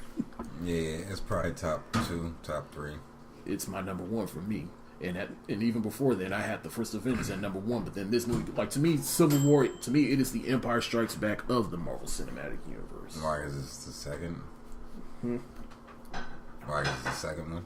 No, because everybody keeps talking about these Marvel movies, they don't have any lasting stakes. Well, look at Captain America: Civil War. I mean, the Avengers are literally divided, at least until Thanos come around. But it's like, the enemy is my friend. Shit. Yeah. And what I love about Civil War is, like, you understand, because like they have the whole Sokovia Accords, and you understand why one person go into that side and why the other person go into that side. Like, in all actuality, it was all Tony's fault. Yeah. and Tony being a dick was like, well, guys, how are we gonna fix this? Nah. It's definitely your fault. I didn't have no robots flying around nowhere. Exactly. Blowing up and up. That's you, brother. You and the witch girl. Y'all the two people that pretty much murdering cats. But again, you can still understand because, like, at the end of the day, like the battle in New York, that even though the Avengers they saved the day, but there are still casualties to the damages of that, and even in DC and the Winter Soldier and Sokovia and all that. I mean, in that situation, if I was someone, probably got to think about the big picture. All right, some people got hurt, but it's like millions got saved. Yeah, like, that's what they failed to see, but you know. Like, all right, I mean, but screw General Ross in that moment because, like, okay, last time I checked, you were the one that we're spending money to try and murder a single guy, spending like millions of government dollars to murder one guy across the country, and put a variation of the super soldier serum in one guy that it went all tiki boom boom and destroyed half of Harlem. So. Yeah, you're definitely right, tiki boom boom, bro. So yeah, General Ross, he's definitely in the wrong for that. So, but he should be fired. Yeah, he should let go. Something. But yeah, Civil War. Like again, I understand why some people went to the other side. It's like with Cap, with everything that happened in Winter Soldier, he realized that like he says in the movie, like governments are run by people with agendas, and those agendas tend to change. Whether there's somewhere we need to go, but they don't let us. Whether there's someplace they want us to go, but we don't want to go. You know. Exactly. But another thing I felt Civil War did well, because, like, again, you can make the case that Civil War was Avengers 2.0, but it's really not. Like, all the stuff with Bucky, that's still in the forefront of the movie, and they did a good job of introducing other characters. I mean, technically it is 2.0. That's when you got freaking Spider-Man, you got the whole airport fight scene. Mm-hmm. Bro, that is literally Avengers 2.0, just with Cap's name on it. That's exactly why Cap is, like, I'm not going to say the best. All his movies are, like, it goes from like an 8 to a 9 to a 10 if you want to like watch it. Yeah. Like, it only goes up from here versus. That's why you gotta be Team Cap versus Team Iron Man, because Iron Man's is like it goes best, terrible, like worst. Like I remember I talked to some people online about this. Some people on Team Iron Man. I'm like, okay, guys, really think about this. Are you really on Team Iron Man, or are you just on his side because he has all the cool characters like Black Panther and Vision and all that? But that's the thing. It's like you can have all the cool guys, but if you don't have like the moral support, like if you don't have like the honest, the loyal guys, and what's the point? Because at the end of the day, one of your cool guys is one of the reasons why we still won. Freaking Black Widow. Mm-hmm. Now you thought we was like you can have all the cool guys, but you definitely got a few traitors amongst your team. So it's like whatever. Well, actually, two people on Iron Man side eventually went to Gap because Black Widow she jumped ship and Black Panther he eventually jumped ship. So yeah, and then wherever the Hulk goes, Black Widow. I mean, wherever Black Widow goes, the Hulk right behind that ass. So yeah. Hey, Cap, you looking a little shaky right now. Iron Man looking a little shaky right now. And wherever Scarlet Witch goes, Vision's gonna be behind her too. Yeah, so it look like Iron Man by himself right now. Iron Man and War Machine. He don't have no legs. He's no good right now. If there is any negative towards Civil War, is that because like they cock teased us saying that War Machine was going to die after he literally free fall, and nope, turns out he's alive. I'm like, come on, really? At worst, you can like break his neck and be a quadriplegic or something. Yeah. But yeah, that airport scene, like that was phenomenal. And then Spider-Man's probably, hey guys, hey, how you doing? I was like, yeah. I rewatched Civil War a couple of nights ago, and I saw Civil War in the theaters twice. And every time I watch it on Blu-ray, I just smile. Like, I remember just seeing Spider-Man interact with all the other superheroes in that film. Like, I literally almost cried a tear of joy. Like, yeah, and then like his dialogue with other characters, like when Falcon was like, "Where does this stuff come from?" Like, this stuff, it's just like the movie is funny, man. It's just funny. I even like the moment between Spider-Man and Captain America where he was like, "You got heart, kid. Where you from? Queens." Brooklyn. Yeah. It was like that was Cap's way of saying like, if I have to fight you, I'm gonna kick the shit out of you, but I admire your heart though. You alright with me, even though I gotta stomp a mud hole in your ass. You alright with me. Mm-hmm. It's just business, not personal. Yeah, Spider-Man in the movie though, probably the best interpretation of Spider-Man gotten in years. I still hold Tobey Maguire to my heart though. But at the same time, I can put my personal bias aside and say that Tom Holland, because like what I didn't like. Here's the thing: Tobey Maguire, he's the best Peter Parker, and Andrew Garfield, he was the best Spider-Man. I feel Tom Holland, he did a good job at portraying both. So we really get a lot of Spider-Man and Peter Parker in Civil War, yeah. But still, though, like that was... He did a good job in a little bit of time he did, because I did want to see him some more. But we are overlooking our brother in arms, the Black Panther. Oh, don't worry, I'm getting to that because again, my name is Hawkeye. I don't care. Yeah, like to me, there was, even though it was Captain America and to a certain degree Iron Man's movie, there was 3 people in the movie that stole the show. Spider-Man, we already talked about. Black Panther, like anytime he came on the stream, he commanded your attention. He beat the dog shit out of Bucky the first the first time they met. He kicked him down a flight of stairs. I was like, oh nah, he not playing. Then he just hopped down like it wasn't nothing. I was like, yeah. And then his dialogue and his exchanges with other characters was just so dope, especially the way he pretty much bitched everybody because he's a king. It's like, you guys don't know who the fuck I am. You guys think I'm some black guy with in a suit. And next thing you know, it's like he told Cap, "Move over, Captain. I won't ask a second time." That the freaking the general, move or you will be moved. You got the freaking let me ask you, as both a warrior and a king, how long do you think you can keep your friends safe from me? And then also, I don't know if you saw, I think this was a cutscene. It was like, you got a lot to learn. It's like Black Widow was talking to T'Challa. She's like, you got a lot to learn about politics. T'Challa, whatever. And the next thing you know, the dude comes around the corner. He's like, yeah, Your Highness, you're free of your expedition, whatever. And he just looks at her like, yeah, I have a lot to learn. Good day, and just leaves. I was like, bruh, like he just sons everybody. It's like it's a handful of words. He's like so royal, just like majestic and fucking wise, bruh. It's like he made us look good. He did. Mm-hmm. He did. And then like when he was like hawking down the bike on foot, like when he was when what's his name, when Winter Soldier was on the bike, he just started on foot and Cat was behind him. They was in traffic just trying to chase him down. I was like, bruh, this is so sick. Ooh. This is dope. Yeah. And then the other scene stiller doing that airport scene. And here's the other thing. Again, I am a huge fan of Funko Pops, but the Funko Pops spoiled this particular moment in the movie for me. But I don't care. But it was the first time we got to see Giant Man. Oh yeah. And when he was tough. When he shrinks up and then he grabs Rhodey and Spider-Man's like, holy shit, and he's like, oh. yeah, I laughed so hard. Like I laughed so hard with like that shit was so like that whole fight scene was like comic book fans like just dream. And it's like we not like 10, 15 years, but I like expect nothing like that to take place, and then it did. It was like, whoa, that shit is like one for the ages. Yep.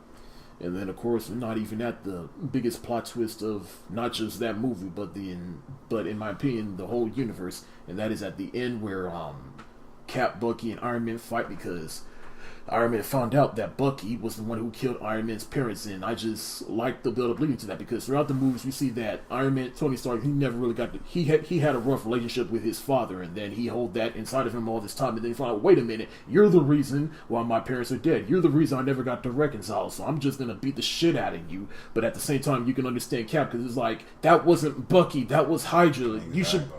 You should. Yeah, I understand exactly why. But then again, when somebody smoked my folks and I figured out who it was and you're in front of me, you're going to have a problem. Yeah. Even if it was, I mean, I understand both of them. And I'm still Team Cap, bro. I'm sorry. Like, I'm still Team Cap. Even though, because at the end of the day, Iron Man, you're drunk and you're crazy. So this information wouldn't have helped you. I mean, it would have, like, emotionally, but when you're drunk and stupid, you probably did something stupid. Right. So it's better off that you find out from somebody else and me to be like, all right, yeah, one of my men's was like, he was possessed. You're not gonna buy that. And then of course the villain of the movie, which is Baron Zemo. A lot of people have I liked him too. A lot of people didn't like him because he wasn't the comic book version, but still, the only thing he was missing was his freaking purple getup. Other than that, like, he was conniving. Yeah. He was a literal sense of conniving. Like he literally rags the riches kind of guy. Like Motherfucker had everything, lost it all, and got it back just by scheming and shit. I mean, come on, this villain, he literally divided the Avengers. To me, that's worth more than anything Loki did, Killmonger did, and Thanos to a certain degree has ever did. To punch or shoot well, he did kill one guy, but he didn't have to like lay a finger on the Avengers. He just let them take care of themselves. Right. It's like that. How smart is that? Like, bro, I don't have any powers. I don't have any money for real. What I do have is a particular set of skills to make me a nightmare for cats like you. So it's like, bro, like at the end of the day, if like if you can make the team take themselves out with just words, like you already won. Like you don't gotta lift a finger, you don't gotta sweat, you don't gotta waste any time or energy. You just like, all right, find the right words, and the chaos is gonna ensue itself. And that's amazing. That's what I think like Loki should be. Like what he wants to be is like a guy who's like, but he's so up his own ass, is like, and so arrogant. It's like, all right, some second somebody called me on my shit, I'm gonna try and jump out there, but not Zemo. He's like, all right, I'm just gonna sit here and wait. I want to have the perfect plan, and when the time is right, everything's gonna fall in motion in itself. Versus like I said, Loki, he was like, all right, the second somebody tries to call him out on the shit, he jumps out there and his plan's already screwed.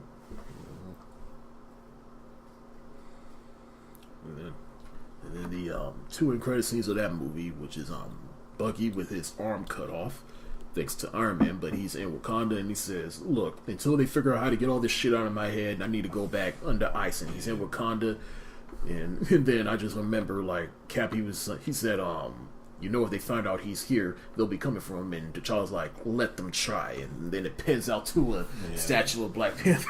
Y'all ain't finding Wakanda. Not at all. You can try.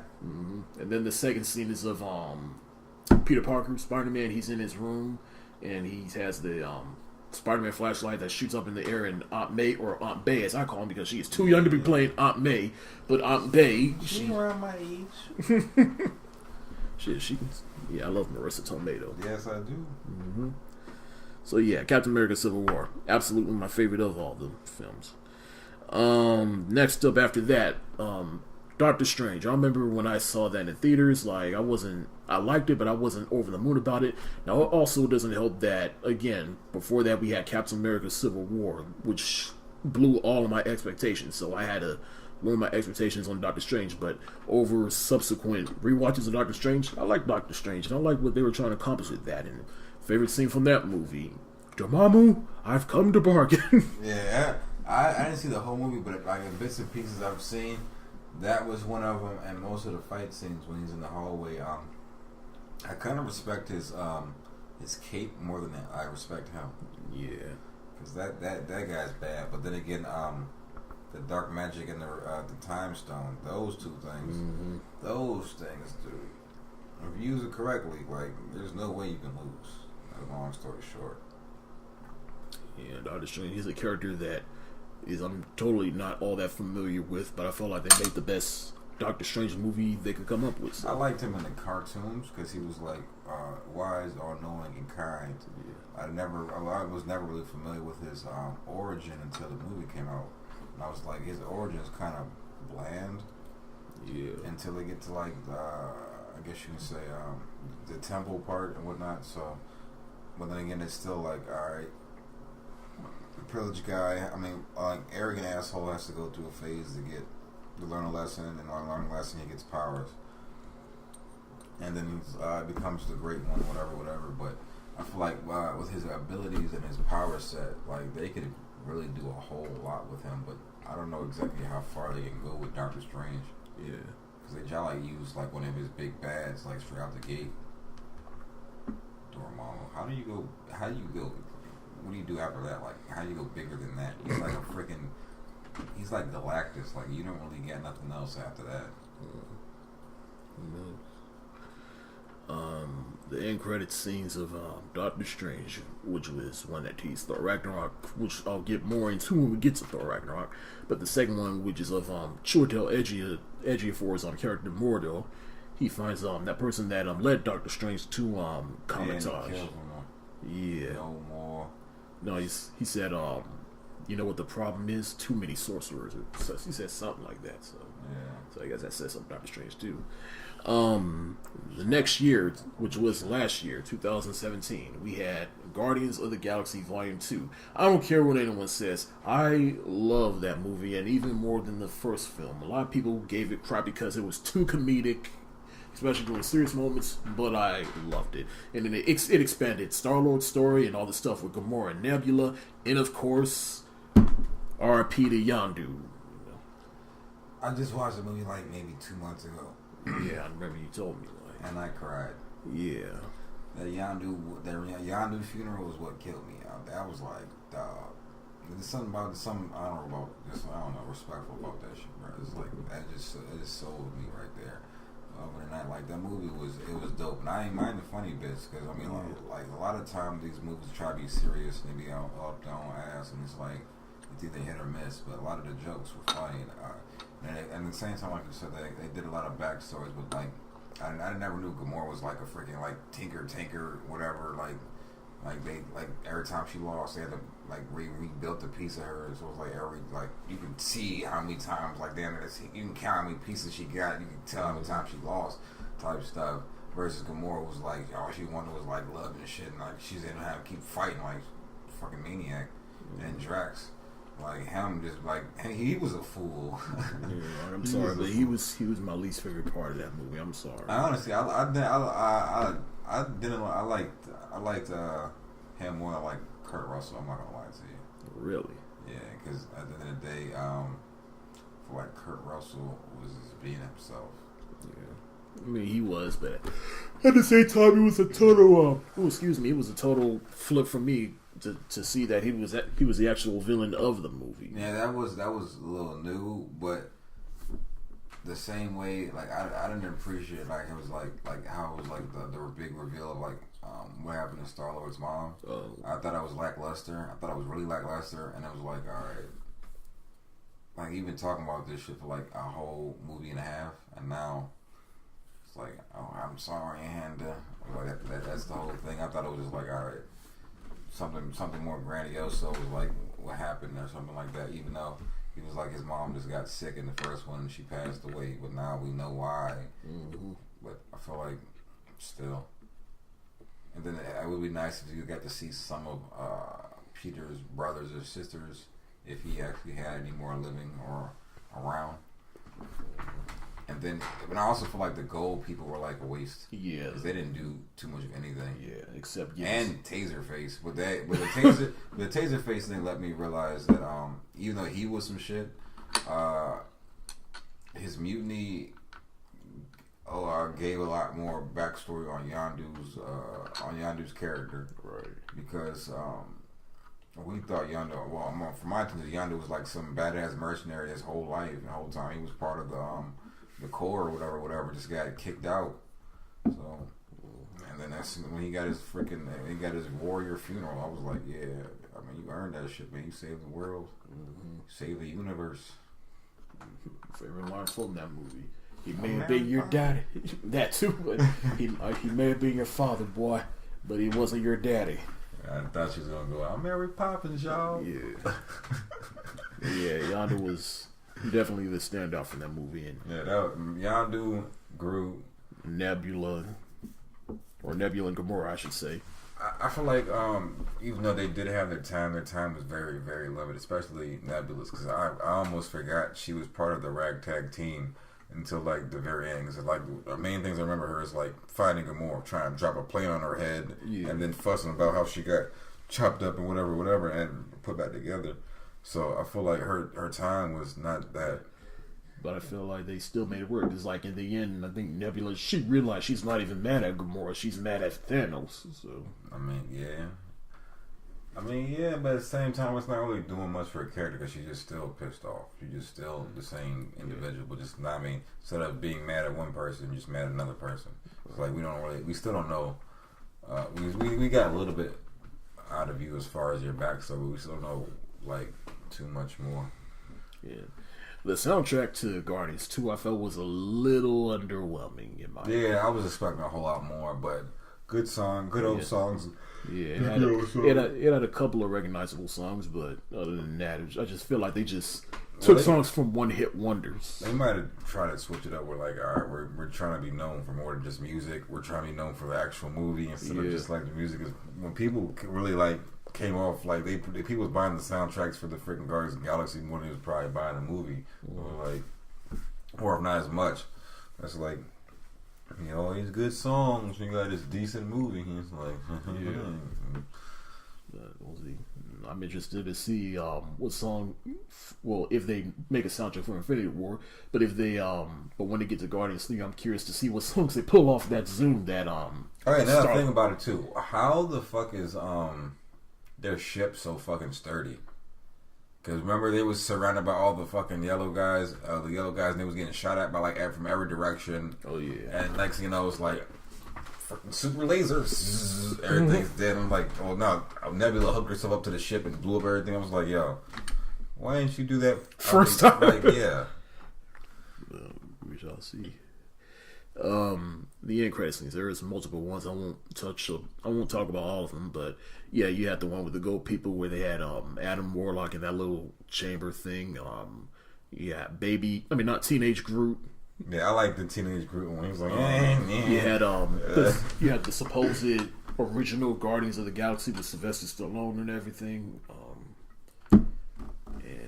I didn't know that. I just thought. Oh yeah, matter of fact, you're right. No, they're not the original. Well, not original. They're but like their own. They're their own core. I figured. I did some research on them. I forget their names.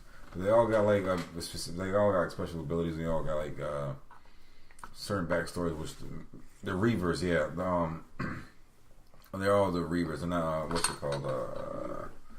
But all of them, I feel like they were dope. But I don't think they're gonna get too much time to shine in the future, though. Mm-hmm. Unless they do like something where like the Hulk, or I don't see them doing too many more like Guardians of the Galaxy movies or like real space movies. Right. Well, especially after this Infinity War, they don't really have any more reason to go out in space unless it's for. Well, they don't have. Unless they do something with like the 9 realms, because we still haven't seen all the 9 realms. True that. Yeah. Next up, we had Spider-Man: Homecoming. I haven't seen that. I don't know why I haven't seen that yet. Because now I feel dumb. Because I heard that villain was like beyond dope. He was. I'll give Spider-Man: Homecoming that. Michael Keaton as the Vulture, he was definitely good in that, especially with the plot twist of that movie. I mean, I hear he's good at being a bird. So yeah. I mean, how much from Spider-Man: Homecoming do you know though? All I know is that they went to prom and that the Vulture, Michael Keaton, he got laid off from his job, and that's why he started robbing and spazzing and kirking out and taking I guess what you call it from all the ships from New York and everything. Oh, stealing weapon shipments. Yeah, and he even stole some stuff from the Age of Ultron. Oh yeah, and isn't he the girlfriend's dad? Yeah. Yeah, that's. Yeah, I remember I saw it in theaters. I was like, "What?" Yeah, that's wicked. Yeah. So yeah, Spider-Man. He was one of my boys when I was growing up. So Oh, you knew him? No, not like that. But like I'm saying, like the Spider-Man iterations that I hold to my heart of why I love Spider-Man is the '90s cartoon and that first Tobey Maguire Spider-Man movie. So it's like '90s cartoon for me. Yeah. So it's like I'm always going to have an unfair bias against anyone else who plays Spider-Man. But again, I think Tom Holland, he played a good Spider-Man. But the movie as a whole, I felt it's definitely the best Spider-Man movie since Spider-Man 2. But I don't think too fondly of it, especially since like we even talked about in a couple of episodes once before. Like I don't like the fact that the spider suit, it has its own Jarvis and everything. It's like I feel like what's the purpose of him being smart? What's the purpose of him being a super genius if he's got all this tech? Because at the end of the day, there's only like 2 or 3 Spider-Man like that didn't have like they had this stuff built into the suit, and that was like either Tony Stark suit like or like Asgard suits or something like or vibranium suits. Mm-hmm. A lot of the time it's just like him and his normal him. The only thing that's like really functioning that's extra on his suit is like his web shooters. The only thing that's not organic. Everything else is like he does himself. So it's kind of unless he's like Dr. Octopus or something like that. Other than that, it's like you see the gadgets. I feel like lessons. I feel like is less impactful for me because If he can do that stuff like on his own, he's in the, like the battlefield on his own hands, doing his stuff with the bare knuckles, and like I feel like it's a little bit more impactful versus a guy who just call out like, all right, I got like 40, 55 stuff out of my belt, my belt or my belt, whatever, like Batman or something like that. It's like, all right, bro, you're not Batman, you're not Tony Stark, you're Spider-Man. You're Spider-Man for a reason because you don't use gadgets. You use your hands, you use your spider senses, you use your speed, your agility. You know, I don't know. I mean, but then again, like I said, I still haven't seen the movie, but he's still young. He's learning his way, and he's only has powers for like a few months. So they might switch it up after this whole scenario. Yeah, like I'm like this. It's like if you want to let someone make you a whole other suit that's different from your shitty suit you made before, that's fine. But don't make him out to be Iron Man 2.0. You know? Yeah. But he's literally the Iron Spider in that costume. Yeah. The only thing he's missing is the gold and the gold and red. And then the freaking back antennas. Yeah. Or the back legs. But other than that, like Spider-Man: Homecoming, I thought it was a good, solid film. I heard a lot of good things about it. Yeah, like I said, I felt it's the best Spider-Man movie since Spider-Man 2. The only other thing I didn't like about it was Zendaya's character. Her name is Michelle, but then they revealed at the end. She says, "Oh, you can just call me MJ." I'm like, MJ Tiger. Yeah. I ain't got no problem with that. I mean, I don't care. I mean, after watching freaking the last girl break her neck get snapped, I don't care. I don't care at all, yo. Well, you don't care about any of Spider-Man's love interests. Something always bad happens to them. So no. Like either they get drowned and turn into clones, they get their freaking neck snapped or thrown off a building or something, or they get sent to a different dimension. Doesn't really have good luck with his ladies. Yeah. Or he's like giving them radioactive sperm or something like that, and they're dying from the inside out. You hear about that? Yeah. Yeah, it's fucked up. He doesn't have good luck at all. The end credit scenes in Spider-Man: Homecoming. The first one was of hold on, you haven't seen the movie, so nah, but it's all good. I'm gonna watch it regardless. All right. So yeah, the Vulture. He's in.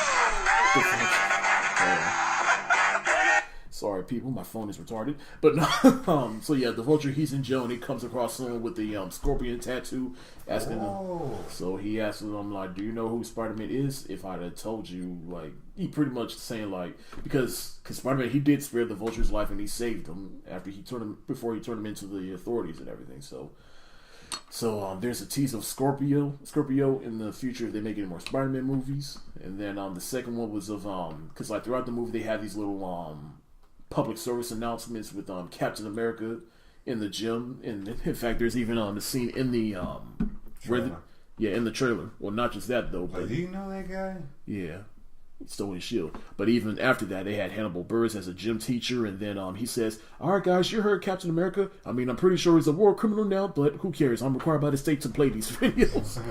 But the second end credit scene was another one of those videos at the end where he's pretty much saying, "You know what you need? Patience. Like, you know how you wait 2 minutes for something really good." Sorry, was that good?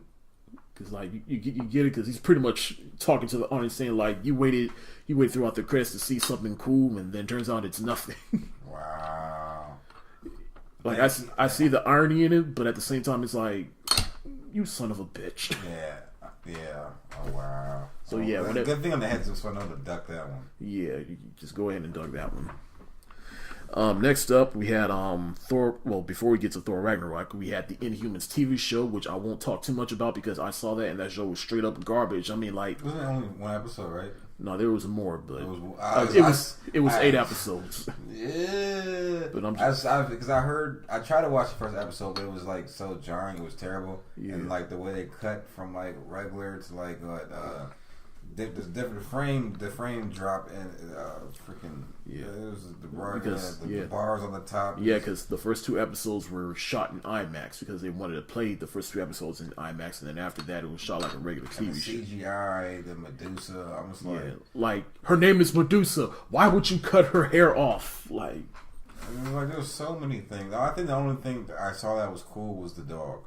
Yeah, Rockjaw. Other than that, I was like, this. And I was like, even Black Bolt wasn't even wearing his get up. I'm just like, what is going on? I'm like, everybody else has got their stupid suits on. Why isn't like he's got the tuning fork or nothing, bro? I was like, come on. But yeah, they totally dropped the ball on the Inhumans show. Like here's the thing. Like beforehand, I thought Iron Fist was the worst thing Marvel put out. Then I saw Inhumans. When you get canceled your first season, you know it's a problem. At least like Luke Cage. I'm not Luke Cage, but Iron Fist finished. Like it was a 12 episode series and it finished. I mean, it was on Netflix, but still. Yeah, and they have a chance to redeem itself with a second season or eventually, whatever. But he still came back on the Defenders. I don't think they're gonna do nothing else like that. They won't. But yeah, that Inhumans, yeah. I think that's like the first and the last time that's ever gonna happen. Like for another 20 years or so. That shit was bad. Yeah. That was. But they could have still did like because like since they have Inhumans, they could eventually do like freaking Planet Hulk. Yeah.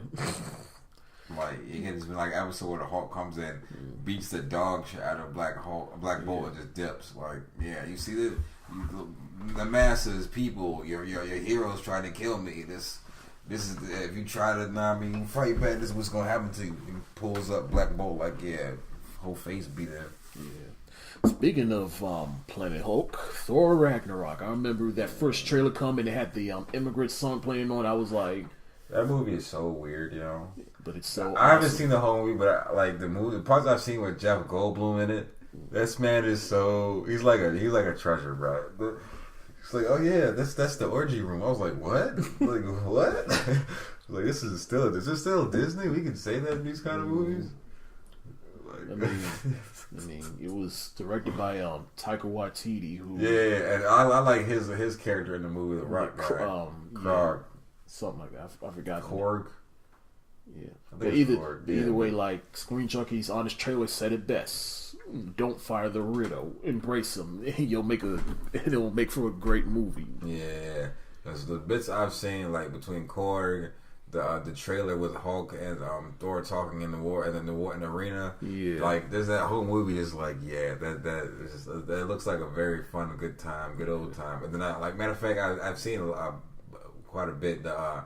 Was it the Surtur stuff when Thor has to fight Surtur in the beginning? Yeah, and he's like, Surtur, son of a bitch! I thought you were dead. Like the movie's funny. Like if anything, I'm surprised people didn't say that movie had more jokes than Guardians of the Galaxy 2, because it felt like it did. Yeah.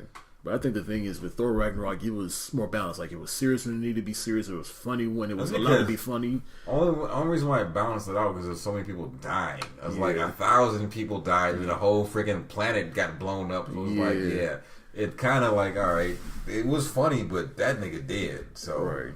Like the only thing about that was the only thing I thought the humor overtook the serious moments was at the end when Asgard did blow up. And there was like, don't worry, if the foundations are still there, it can be rebuilt. And then it blows up, and then he's like, what, those foundations are gone. And I'm like, you could have let that ride out for a little bit. Yes. Yeah. I mean, that should be quick. I mean, but Surtur was on a mission, though. Can't stop the man. Yeah. And then, of course, one of the best villains in recent memory, Hela, the goddess of death. Yeah, she was vicious. She took Warriors 3. She took all them down. She took down the Executioner. She took Thor's hammer and crushed him. Yeah, they said there's I'm not gonna say spoiler, but there was like image. There's theory saying that she teleported out of there at the very last second. Yeah, I want to see if that's true or not. Well, in the best cameo in any Marvel movie, in my opinion, and that's with Doctor Strange. Best 2 minutes in the. I just like how he took Loki and pretty much had him falling, and then when he stops falling, he's bitch Loki, like no hands down, no. It's like Loki's a god. Yeah. So it's like if you bitching gods, like. I mean, you're already fighting like cosmic level beings with like Dormammu, but it's like Jesus Christ, Doctor Strange, calm it down. It was like a flick of the wrist. I've been falling for 13 minutes. Like, bruh, Jesus Christ. And then, of course, all the stuff with the Hulk. The actual fight was actually good, and then when he finally turns back to Bruce Banner, I found that entertaining because he was just like, if I turn back into the Hulk, Banner may not come back, and I am on a planet that is designed to stress me out. Yeah, I like that whole scenario. Like I like how they combine Planet Hulk and just Thor or whatever. Because at the end of the day, and the Easter eggs, because they had like pictures of Beta Ray Bill on the side of buildings and stuff like that. I was like, this is really good. I mean, even though y'all could have did a Planet Hulk movie by itself, but this is, I guess, Hulk doesn't like fill up the seats. Yeah, it's still a good idea because Thor movies aren't good by themselves. Apparently, the running tradition of it so far isn't are like 6 out of 10 movies at best. Yeah. But having combined both two lackluster guys by themselves make like something like a supernova. Like this shit is crazy, bro. Like that Thor Ragnarok. Even though the bits I've seen on Jala, I kind of love. So it's like, holy, right? Yeah, these guys know how to work. Even with the CGI and all the freaking the jokes, I feel like it's still a movie that holds up. I feel like they gotta bring back Hela because that end credit scene at the end of the first Avengers, they asked that. They told Thanos to challenge them into core death, and Thanos started smiling. So, I mean, until Madam Death shows up. Yeah. The 2 end credit scenes of Thor Ragnarok is another one where I feel like there was one that was a funny one, but I feel they should have put that one because like. Are you talking about the dead thingy? You talking about his Korg's dead friend? No, not that one. There was 2 end credit scenes. The first one was of Thor and Loki. They own the ship with all the Asgardian civilians, and then Loki's like, "Are you sure it's safe to bring me back to Earth?" And then Thor's like, "Everything's gonna be fine." And then they see a big ass ship, which we're under the assumption that is Thanos. And then the second one was of Jeff Goldblum's character. Oh yeah, he was like, "Yeah, we call it a draw." Yeah. I'm like, the one with Jeff Goldblum, put that one first, and then at the end, put the other one. Like, yeah, because I felt like it was backwards too. Because I was like, when I saw the ending, I was like, oh shit, like yeah, like the tension is high, real thick. When it's like you leave off on that, it's like, yo, you brought it all the way back down out of nowhere. But I felt like both of them were pretty good. But yeah, like you said, they should have just reversed them. Yeah. And then finally, the last movie to talk about is Big Money Panther himself, Black Panther. Mr. Scrooge over there sitting in the corner. What? That's why I'm calling Black Panther Mr. Scrooge. He over there with the big bucks. And got the fat cat over there himself, yeah. Mr. Scrooge over there. How much money he's made now? Like a couple billion on shit? Yeah, he done beat Titanic at the all-time box office. Yeah. And it was just, and now he's under Avatar. Like his 3rd month, like? Yeah. Jesus Christ. And we're about to get Infinity War. Wait till the DVDs drop. That thing's gonna fly.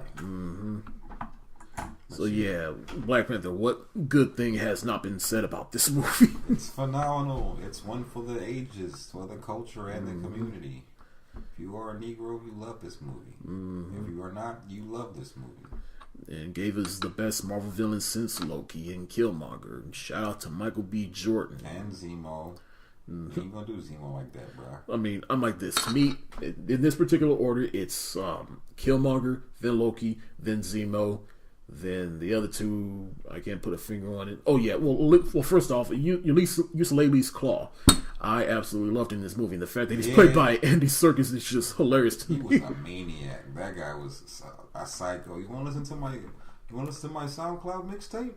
Like that guy, like yeah, and like some of the fact he's used to doing like he's not used to being actually in the movies. He's playing like Gollum or like some CGI character. Yeah, like when he actually gets to shine, it's crazy. Like damn, you could do this too. Like holy shit, why are we putting you in CGI? Right. For real. Like I think that's like I love Killmonger and I like Black Panther as a movie, but people sleep on Andy Serkis in that movie though. Like he was so good. He was really good. Even in death, he was just like I don't care. Should have known, bloody Wakandan. My favorite line from Black Panther was bury me in the ocean with my ancestors that jumped ship. I thought you were about to say something from Andy Serkis. I was like, stop it, Brad. Don't even. There's like maybe 2 lines that like stand out. There's that one and there's the fences line, like where he's like, we keep putting fences on around our borders. We can't help it now. I mean, the people on the outside, something like that. Yeah. I was like, yeah, it's just kind of deep. If we keep putting fences up, how are we gonna be able to know what's happening on the outside or whatever? Yeah. Yeah, I won't talk too much about Black Panther. I mean, I did a whole episode on him, but just how culturally important that movie was, and how much of a financial success that movie was, and the critical success that movie was is just unreal. Like, yeah, and it's still going, man. It's still it's like a domino effect. It's just like it keeps going, keeps going. Mm-hmm. And it's also a testament that, like, again, I hope Hollywood doesn't take the wrong lesson away from this movie. The lesson that should be taken from this movie is that representation matters. Yeah, so hopefully we get an Asian Panther and a freaking a Mexican Panther next. So let's keep the ball rolling. Let's keep, let's see what other cultures got. Like, we probably might get like for like some Aztec stuff or like Silver Samurai or something like crazy, but hopefully it's not too back and forth or too biased or too dramatized or anything like that. And the end credit scenes of that movie, the first one was of T'Challa. He's talking to the UN and he's decided to open Wakanda up to the world. And that was like a mock Iron Man 1 ending when he had the freaking it was like when he was talking with the like you said, the UN, like, yeah, but I thought your place was like one of the poorest countries. And he just starts smiling. You have no idea. Mm-hmm. Poor? Who you calling poor? Broke boy? Mm-hmm. I'm a king. What you talking about? Right. You ever heard of a poor king? Mm-hmm. Nah. And then the second one was of the White Wolf, aka Bucky Barnes. And I feel like they should have swapped these two around again.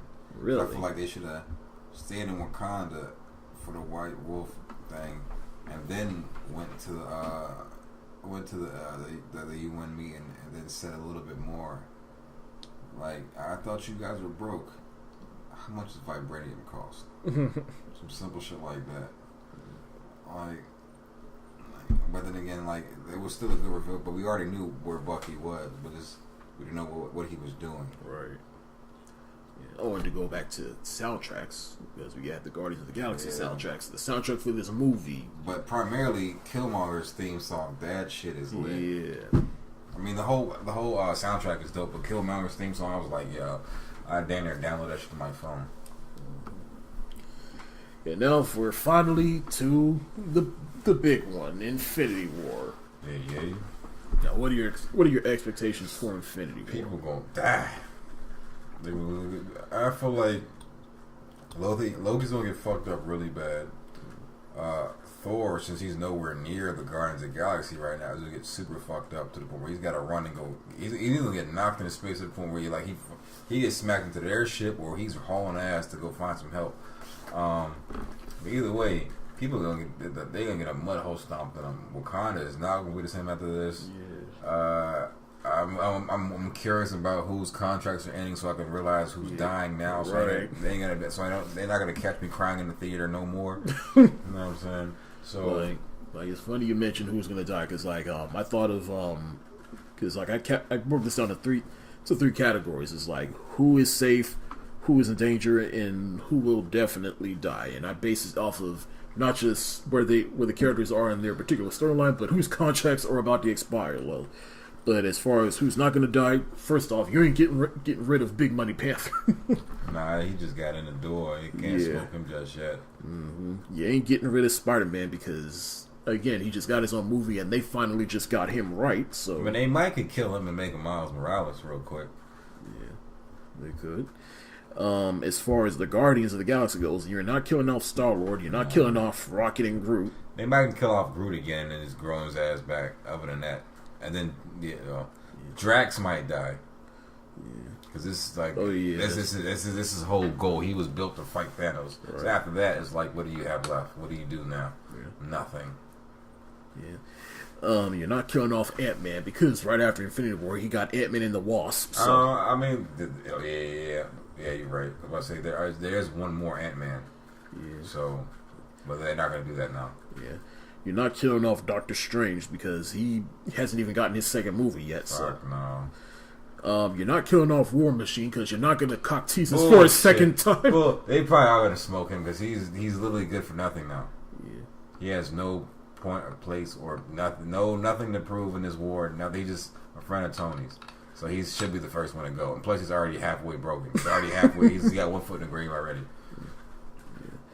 You're not killing off Falcon because if they do decide to kill off Cap, they can is either Falcon or Cap, because either way, if they have a Falcon or they have a Bucky, Cap shield still goes up again. Yeah, or I'm gonna get there. The people who could be in danger of dying is Thor. Now, the reason I say he might die because here's the thing, like, based off of where they're at in the storyline, it will be a good send-off to his character. But on the other hand, you're not killing him off because, again, they just got him right. So, because at the end of the day, there's still no King of Asgard right now. True. And there's no King Thor. I mean, there is a King Thor. What they call him? They call him like Odin's son Thor. It's like I forget. It's like, I think it's like All Father Thor. World Breaker. I forget.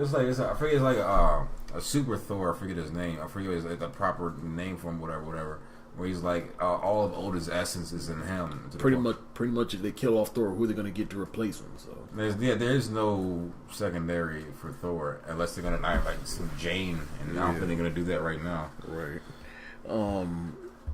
Another person in danger of dying is Nebula, because just like Drax, her whole thing is she's hell bent on killing Thanos. So they probably get smoked together. Yeah. My thing is that if they do what I think they're going to do, and they do the finger snap scene, half the team did already. Right. Another person in danger is the Winter Soldier, Bucky. I don't see him dying for some fact. Someone, like I said, Cap shield has to go up regardless. Well, that's the thing. Like, again, if Cap dies, then they got to give the shield to someone. But also, Fury, someone needs to fill his spot. And there is a storyline where Winter Soldier takes because it's called the storyline. I think it's called The Man Behind the Wall. Really? And everything that gets to Earth is everything that Nick Fury can't stop. Because it's like on the outside of, like, I guess the universe or like their planet, whatever. There's like one guy, big ass gun, and like a barricade, and he stops anything from harming Earth. And that's when the real Nick Fury has been the whole time. So all the Nick Furies on Earth has been like robots and shit like that, or like fucking droids or something like that. Like, you know how Dr. Doom got his bots? Mm-hmm. It's like Nick Fury got bots just like that. So you never know if you're talking to the real one, if he's a clone, if he's a robot. But the whole time he's been on this like in space, stopping monsters and stopping other like beyond like cosmic disasters from getting to Earth, and everything that he couldn't stop was out of his hands. And since like after he either retires or dies, because he takes a super serum that like keep him at the same age. I guess he run out of it, so then he hired freaking Winter Soldier to take his spot. So the next guy in line would be him if they were to do it like that. But I'm not too sure. Did not know that. But yeah, if Bucky doesn't die, it's because if Cap dies, then they need someone to put the shield. But on the other hand, I can see Bucky dying because think about it, Bucky, he was a war hero, then became a brainwashed assassin, and then back again. So it would be a great send-off for his character to pretty much die a hero. Yeah, but then again, I feel like the way they do it in superhero movies, you can't die. You have to they won't kill the villain because like, all right, you don't.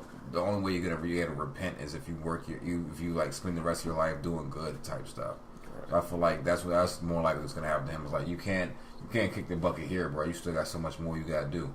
Like you ain't finished now. I mean, like repaying your debts that you owe. Mm-hmm. He owes Shuri, and Cap, and T'Challa. Mm-hmm. And then last in the in danger category is Hawkeye, just based off of because it's Hawkeye. That and he's not in any of the trailers. Yeah. So there's a good possibility he might kick the bucket for real. Because I haven't seen or heard anything about him since the trailers dropped. So there's a good chance. He might have said, "Fuck it. I got my fam. I got my farm. You guys can go have fun." Mm-hmm. And then finally the will die category, which only have 3 people. That is Captain America. Vision, because he has one of the stones in his forehead. Oh, I've seen the thing today where he go meets Shuri and she takes that shit out of his head. So that I don't know, because there is a scene in the trailer where he's a human. Yeah. So that means and there's no gem in his forehead. It could be an illusion because he's with the Scarlet Witch in that scene. So potentially, also, but then again, vibranium does everything. True. Yeah. So who knows if he's freaking? I don't know, but then again, the Soul Stone gave him life. I mean, the gem gave him life or whatever. I forget which stone it is, but it gave him life. So if they take him out, there's a good chance he's gonna kick the bucket unless he's got like some storage or like it's a battery type thing or. Either way, he's short regardless. Because if I remember correctly, Thanos in the trailer has already got two gems. One's the Tesseract he probably got from Loki. Yeah. And the other one, I think, the Power Stone, which he got from the Nova Core, which was in No, I think he got them because not the Tesseract, because the Ether Stone is the one that the Star-Lord had was the Power Stone. The purple one. Yeah, the Power Stone, Star-Lord gave that to the Nova Corps. Oh, I didn't know he gave it to them. I didn't even know the Nova Corps was still even in the universe already. Yeah. Because they already got freaking Nova, the regular one. Yeah. Yeah. The Collector has the Reality Stone, which was the Ether from Thor: The Dark World. Because from what I hear, the way Thanos is collecting the gems is he's handling space first, which is 2 gems, and the other 3 are Earth. So that means between Vision, wherever the Soul Stone is, supposedly in Wakanda, and the Time Stone. And the Time Stone with Doctor Strange. Yeah. And we see Doctor Strange in the trailer get yoked up by one of the Black Order. Mm-hmm. So that just means we also see the whole squad in Wakanda. Mm-hmm. So that just means the last one. So he's probably after the movie he probably has 4 stones. Yeah. I mean, I heard that the whole reason for them going to Wakanda is because they hid Vision there so that Thanos wouldn't get to him. So, I mean, that's a good idea. That's definitely a good theory. It's either that or like the last stone's there, and he's got a freaking mud hole stomp everybody to get to it. But either way, like it's gonna be fascinating, and I'm gonna go. I might probably see that gym like 3-4 times. Yeah, same here. And then, lastly, in the will die category is the big 2, which is Iron Man. I mean, this whole thing started with Iron Man, and it would be a good send off. It ended, well, not but like ended with him. And plus, not only that, but Robert Downey Jr. Yes, the role doesn't require much from him physically, but Robert Downey Jr. he isn't getting any younger, so he can't do this forever. You know? Yeah, but I don't see him dying. And at the same time, he's been doing this longer than Cap. He's been Iron Man for like 10 years. So he is literally Iron Man versus Cap, who's been doing it for like 6, 7. But still, the only person that died in like the only Iron Man didn't really die in the comics. He got his ass whooped. With Cap, I think he got shot by I think his name was Tombstone in the Spider-Man? No, and freaking Captain America Winter Soldier. Who was the guy that at the beginning of the movie with the skull? Remember the dude he beat up in the elevator, and he came back at the beginning of Crossbones. Yeah, he died in the Civil War though. Yeah, but in the actual comics, he's like Cap is like turning himself in for whatever. Crossbones shoots him in the head during his speech, or shoots him in the heart during his speech, and he dies. Oh, wow. And that's when Falcon gets. That's when he gets like targeted in Captain America. So it's like a whole thing. So I don't know, but I'm expecting Cap to die. Yeah, that's a definite. But then again, the way things go, there's a snap, everybody's dead, and then everybody comes back, and then Thanos is a farmer. But we shall see who dies. After Infinity War, we got Ant-Man and the Wasp, and later on this summer, Captain Marvel, and whatever the 4th Avengers film will be. And the only 2 films they have in development is a Spider-Man Homecoming sequel and Guardians of the Galaxy Volume 3. That's going to be interesting, that Mrs. Marvel, because that's another reason to go back in space, now that I think about it, because Marvel is the guy that gives Mrs. Marvel, Carol Danvers, her powers, and he's an alien. So they're going to have to figure out how they're going to interact, because I think he's Chitauri. No. He's not a. It's a scroll, and it's the. I mean, the Skrulls are Fantastic Four, so. Yeah, but there's another one. There's a scroll and there's the I think it is a Chitauri. No. There's another Super Scroll and there's something else. Either way, because one of those alien races gives her like there's like a blood transfusion where her gives her powers, and she fuck around becomes Miss Marvel, and she's like down there like the female version of Superman. But that's gonna be dope because they could definitely incorporate Guardians of the Galaxy with that, and then that'd be But apparently Marvel has no signs of stopping because they said they got movies planned after 2020. So, but yeah, in the end, Marvel, they really are killing it right now, and DC is, I won't say failing, but they failing. They ain't failing. They just failing. I mean, I'm like this. Man of Steel was a good film in my Man of Steel. In my eyes. Wonder Woman was the first good film they came out with. Batman vs Superman, Suicide Squad, and even Justice League were divisive, but hopefully they'll learn. And pretty much the whole thing is like they gotta learn. Like, don't try to rush the shit and don't do this shit just to. You're forcing characters on your audience that we have yet to grow with. It's like when your mom tells your baby brother, "Hey, don't take your brother with you." And it's like, for what? I don't like this nigga. It's like you got to grow to like him and understand why. I mean, And it's I mean, to quote Malcolm from Jurassic World, it's like, I'll tell you what the problem is with y'all trying to develop the DC cinematic universe. It didn't require any discipline to make it. You just read what Marvel had done, and you took the next step. Try to copy and paste. Yeah, you didn't learn the knowledge for yourselves, so you take no responsibility for it. You're still on the shoulders of geniuses, trying to come up with something as fast as you could, and before you even knew what you had, you patented it, packaged it, slapped it on a plastic lunchbox, and now you're selling it. So that's how I feel about the DCU. But yeah, I am a Marvel bitch, but hey, DC just make better movies, and Marvel just knows how to make better movies and knows what works and what doesn't work. So I love both equally. I mean, I do too. Though, I can honestly say when wrong is wrong and right is right. Yeah, and there's out of the list and the cinematic universes, there's been more positives with Marvel than there has been with DC. It's more consistent. At the same time, you grow with your characters. Motherfuckers been watching Tony Stark for Lord knows how long, and they know what he's capable of, what he can do. Blah blah blah. Versus the two, like the 1-2 times you see Batman versus or 3-4 times you see Superman, and it's like they're not even the right characterizations of themselves. Right. Like, when does Batman start beating up people, kidnapping crooks in front of their kids and stuff, or Superman snapping necks? And it's like, never, bruh, never. So yeah, in the end, I'm very excited for Infinity War. I can't wait to see it. So, and I know you are too. So, it's been 10 years leading up to this. So, and it's been 28 years for me. Lord knows I've been waiting for this moment in history. Mm-hmm. That snap. Yeah. So yeah, this concludes this episode of the Lassiter Factor Podcast. Thank you so much for listening, and go ahead, Drake, give all your social media plugs and everything. Facebook, Drizzy Drake. That's where I be at. And as always, you can find me on all social medias, just at Bradford Lassiter. You can find my YouTube channel just type in Bradford Lassiter. And until next time, peace.